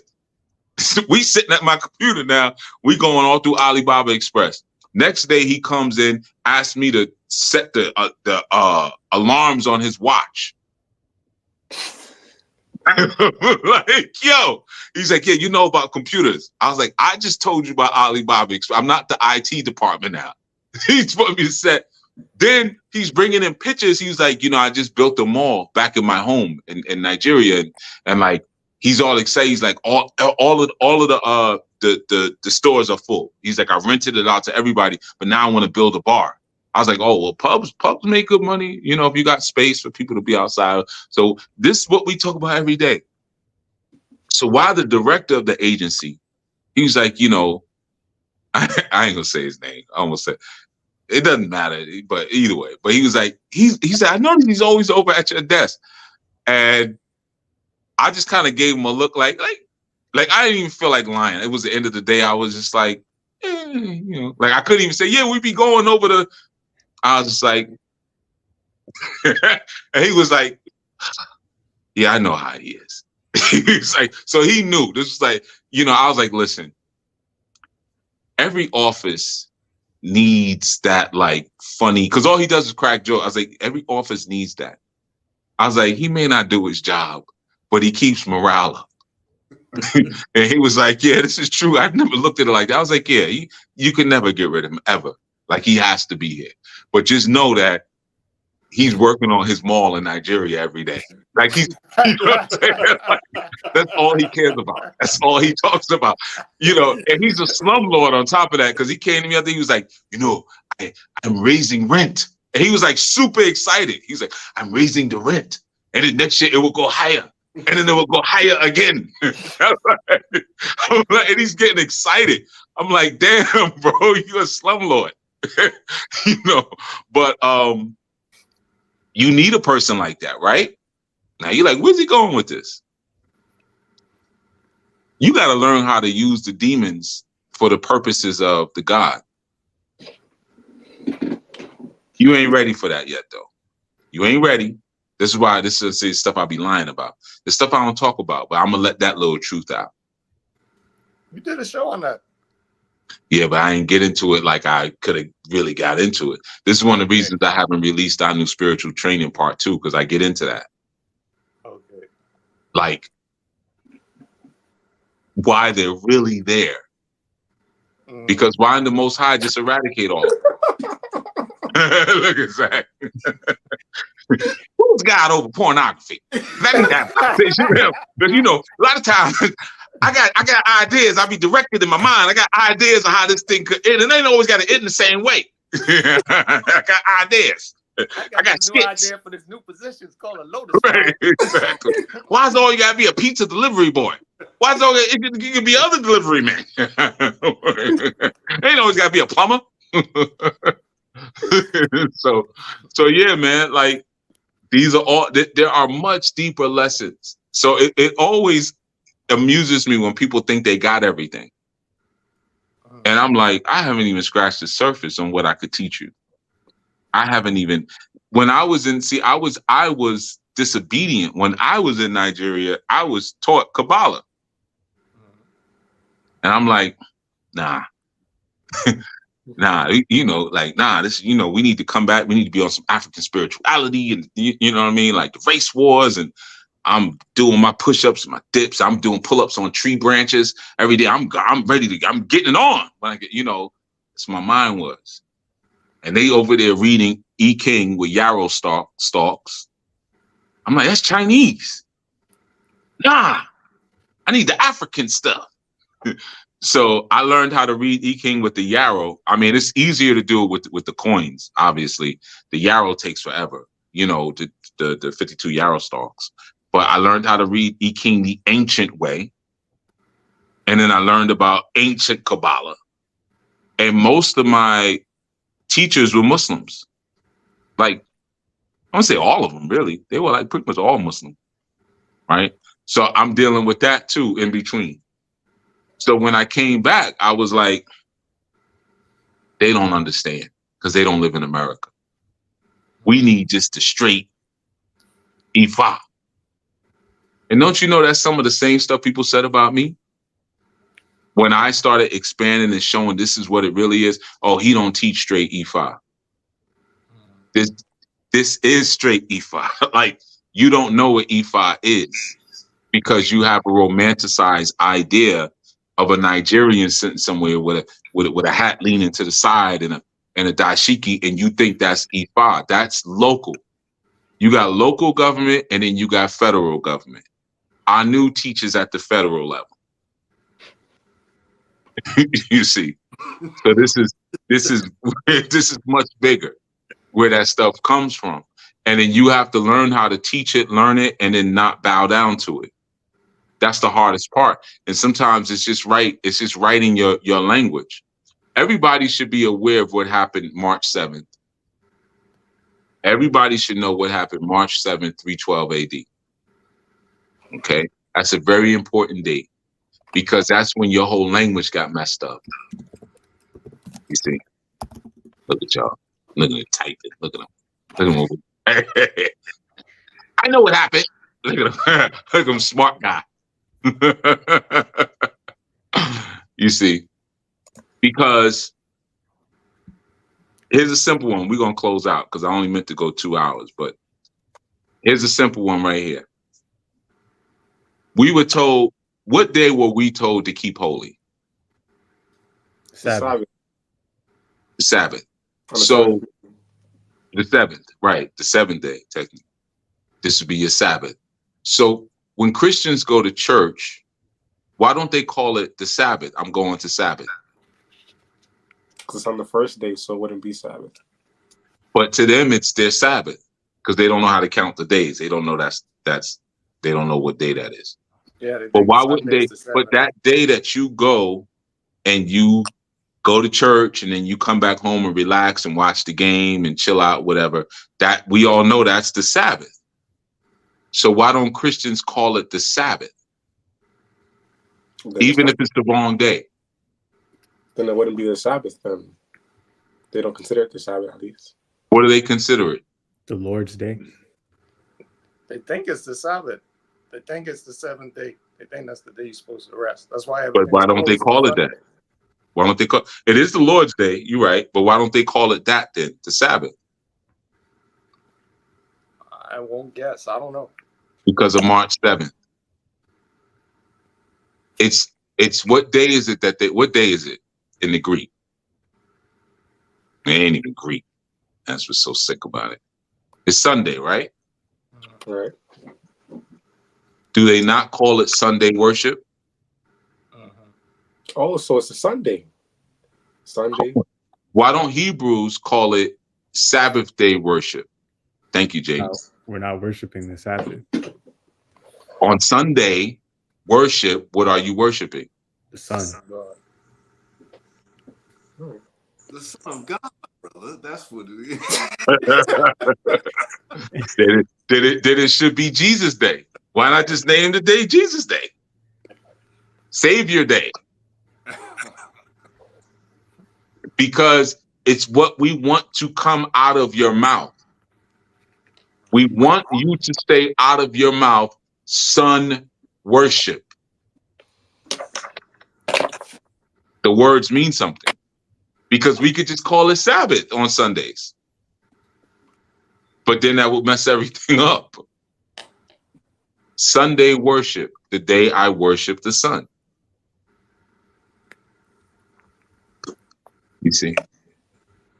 So it goes so much deeper, man. Than there's so many points I'll be leaving out because I just don't have the time. This has almost been 4 hours already. You see? And then plus I wait to see if you're going to move on the things that you learned before I give you more. Or if you're just going to take notes.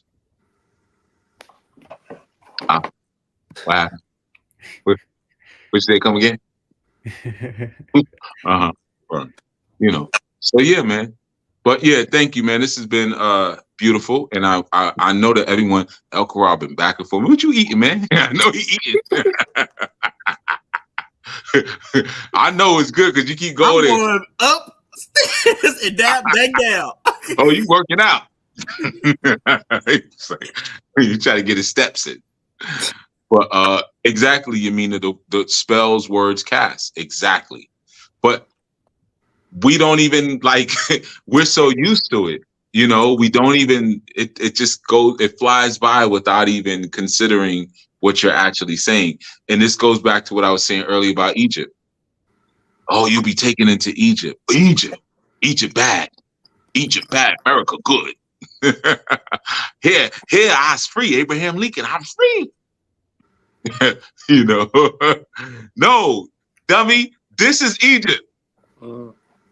This is slavery. This is bondage. You wasn't in bondage over there. You in bondage now. You think you got led out of Egypt. You got shipped into Egypt, quote unquote. That means the Egypt that's over there is good. But you were told to demonize that one. Yeah, the Nephilim are bad, but hell, you got Nephilim here. You see, you think that eagle on the dollar is an eagle? That's supposed to be a phoenix.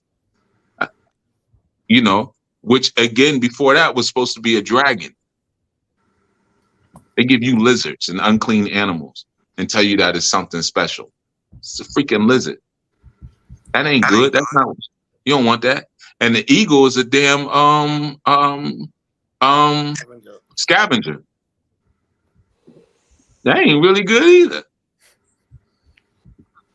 You know what I mean? So it's like there's so many different levels of wrong, you know.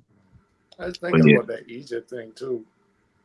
Well, the first thing was there's a lot more instances of Egypt being a place of refuge in that book, because Abraham had to go there when there's a famine.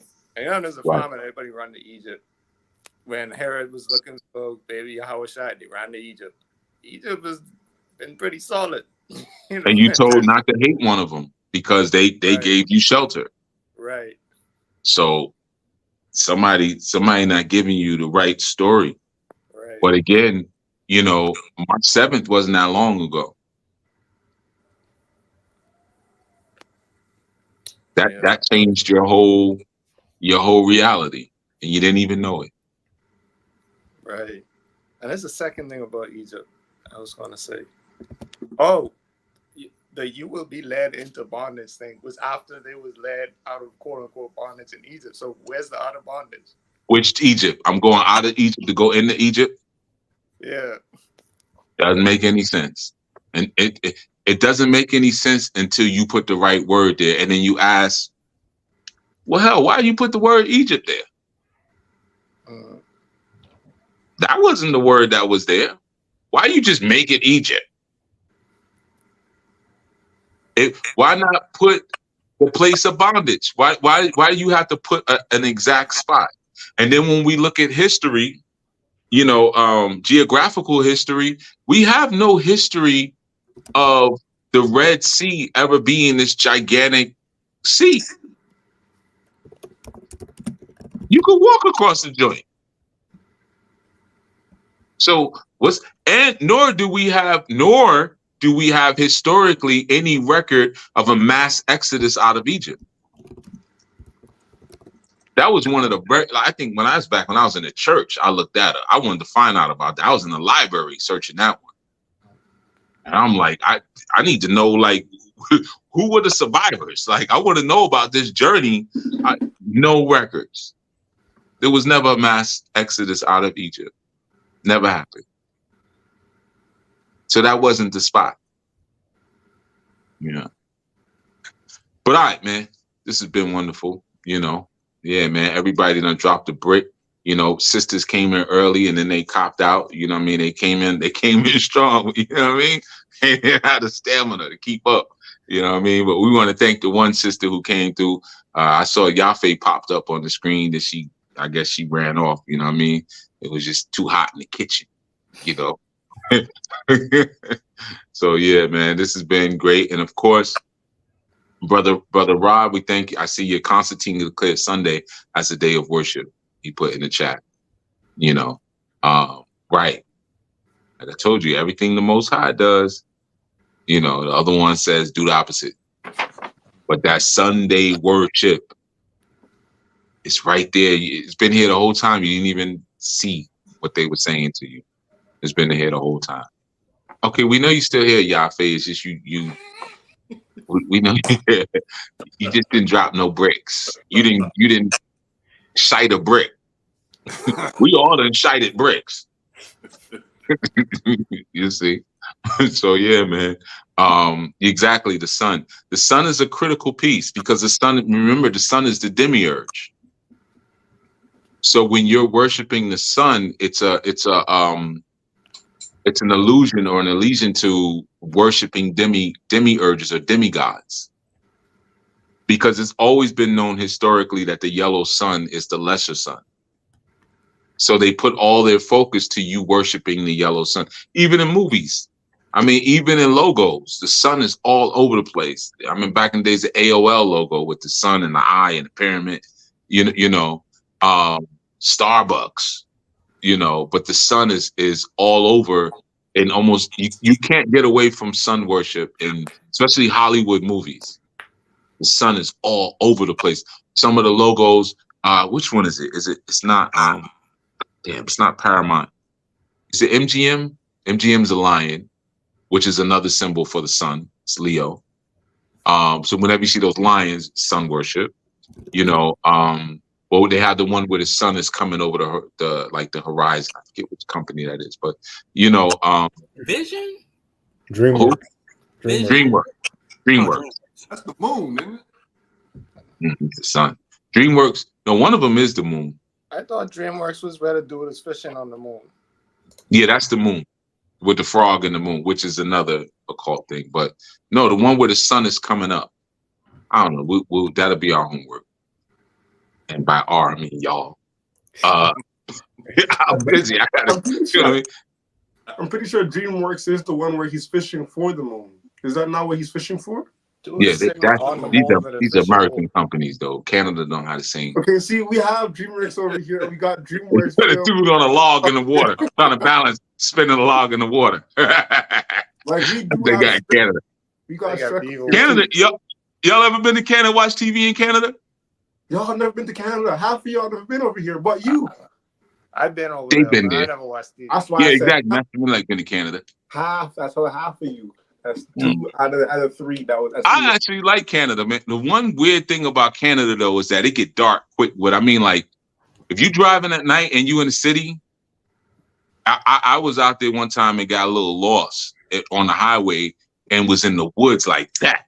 And I mean, the woods is like right on, like they right on you. And it was so dark.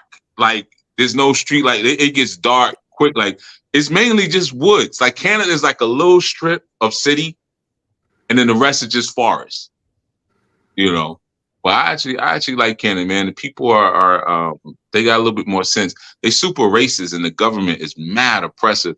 But they hide it well. You blacks up there know your place. Yeah. You know? Anytime you walk in a store in Canada, you get a little thing of darkness. Darkness. Yeah, man. But yeah, so yeah, I see. Okay, there's a lot of Hollywood pictures had a Sphinx. Yeah, a Sphinx in the blue sun.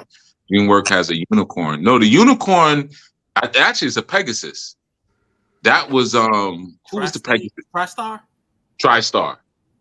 TriStar. See these names? You talking about Universal though, with the rising sun and the globe, and Universal comes up. It might be Universal. Yeah, it might be Universal. But you notice they all have a sun reference. There's two things you're gonna constantly see: suns and eyes. Well, sun and eye. You ever? Well, maybe I'll give you all that breakdown one down. Go back and watch the movie The Matrix again. Just look for the sun and look for an eye. Watch what you see. They're all over that movie. They are all over. The first one in particular, it's all sun, eye. The first one was a lot of rain too, and I think I talked about that the last time. You know, but the rain is the clouds of confusion. You know, and then you have the sun, which is the demiurge, who's fooling you into who actually really God is. That's the secret. That was what when I spoke about in the last scripture on the mountain, when the Most High was like, yo, y'all be letting the wicked do whatever they want. Remember, he was getting on the other deities, and he was like, you don't punish them. You're unfair. You know why they were doing that, right? So that they could be worshipped. So they could be who? Worshipped? Yeah, they were pretending that they were Yah. Think about when you go to the Christian church and the minister of music is up there, right? And then when you say something, right, with the tambourine, he playing tambourine. That's what my father used to call them, tambourine players. You know, but they tambourine players. And what they say, well, God loves me. My God is a mighty God. Yeah, okay. It's one of the ones on the mountain, and the Most High was like, yo, you misrepresenting the brand. That's what the issue was. They were false pretenders. They were pretending to come in the name of the Most High. That's why when Yahushua came, he was like, yo, if they not talking about this, they ain't it.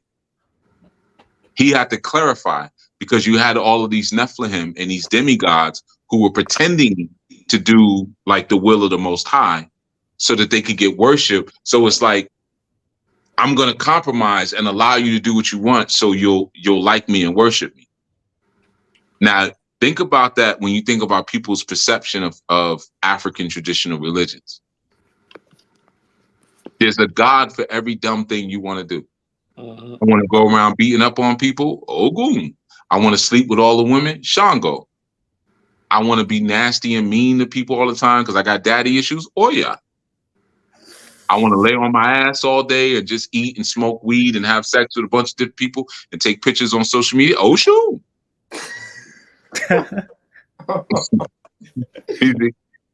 We got something for everybody. I got mad kids by mad different dudes. Yeah, Moja, the great mother. You see what I'm saying? I got something for everybody. That's what was happening. And he was like, that's not what this is. You're misrepresenting the brand. Yeah. All right. With that being said, we're going to head out, man. Thank you, everyone, for tuning in. And we will be here. Raised by Wolves is a great show, Brother Jamie. By the way, I don't want to get distracted. But yeah, that is a great show, Raised by Wolves. But we will definitely be back at noon. Be hitting you with some more stuff. Apparently, people really liked what the direction we went last Sabbath, where we were speaking about some of the bloodlines and things like that. So I know y'all love y'all conscious, mystical, conspiracy information. I know I start talking about building solar panels again. Everybody gonna you can see like 7 people in the chat. I'll come back next week. Kryptonite. Say, They start talking about seeds and growing, you know what I mean? Like growing food, and it's gonna get empty again, you know. But it'll be just as exciting as Last Strong. I promise you're gonna like it. All right. So definitely tune in at noon. I'll see you all then, and you brothers be well tonight, and everyone stay strong, stay safe. Shalom. Shalom, everyone. Shalom. Are you looking for community, brotherhood, or sisterhood? Our Anu Man Ministry is for men who understand that they are a Safo of the Most High and leaders of the family. Our Anu Womb Ministry is for women who endeavor to attain superior femininity. All are invited to apply, so join Anu today. Apply at anulifeglobal.org/join. If you have no family, we will be your family.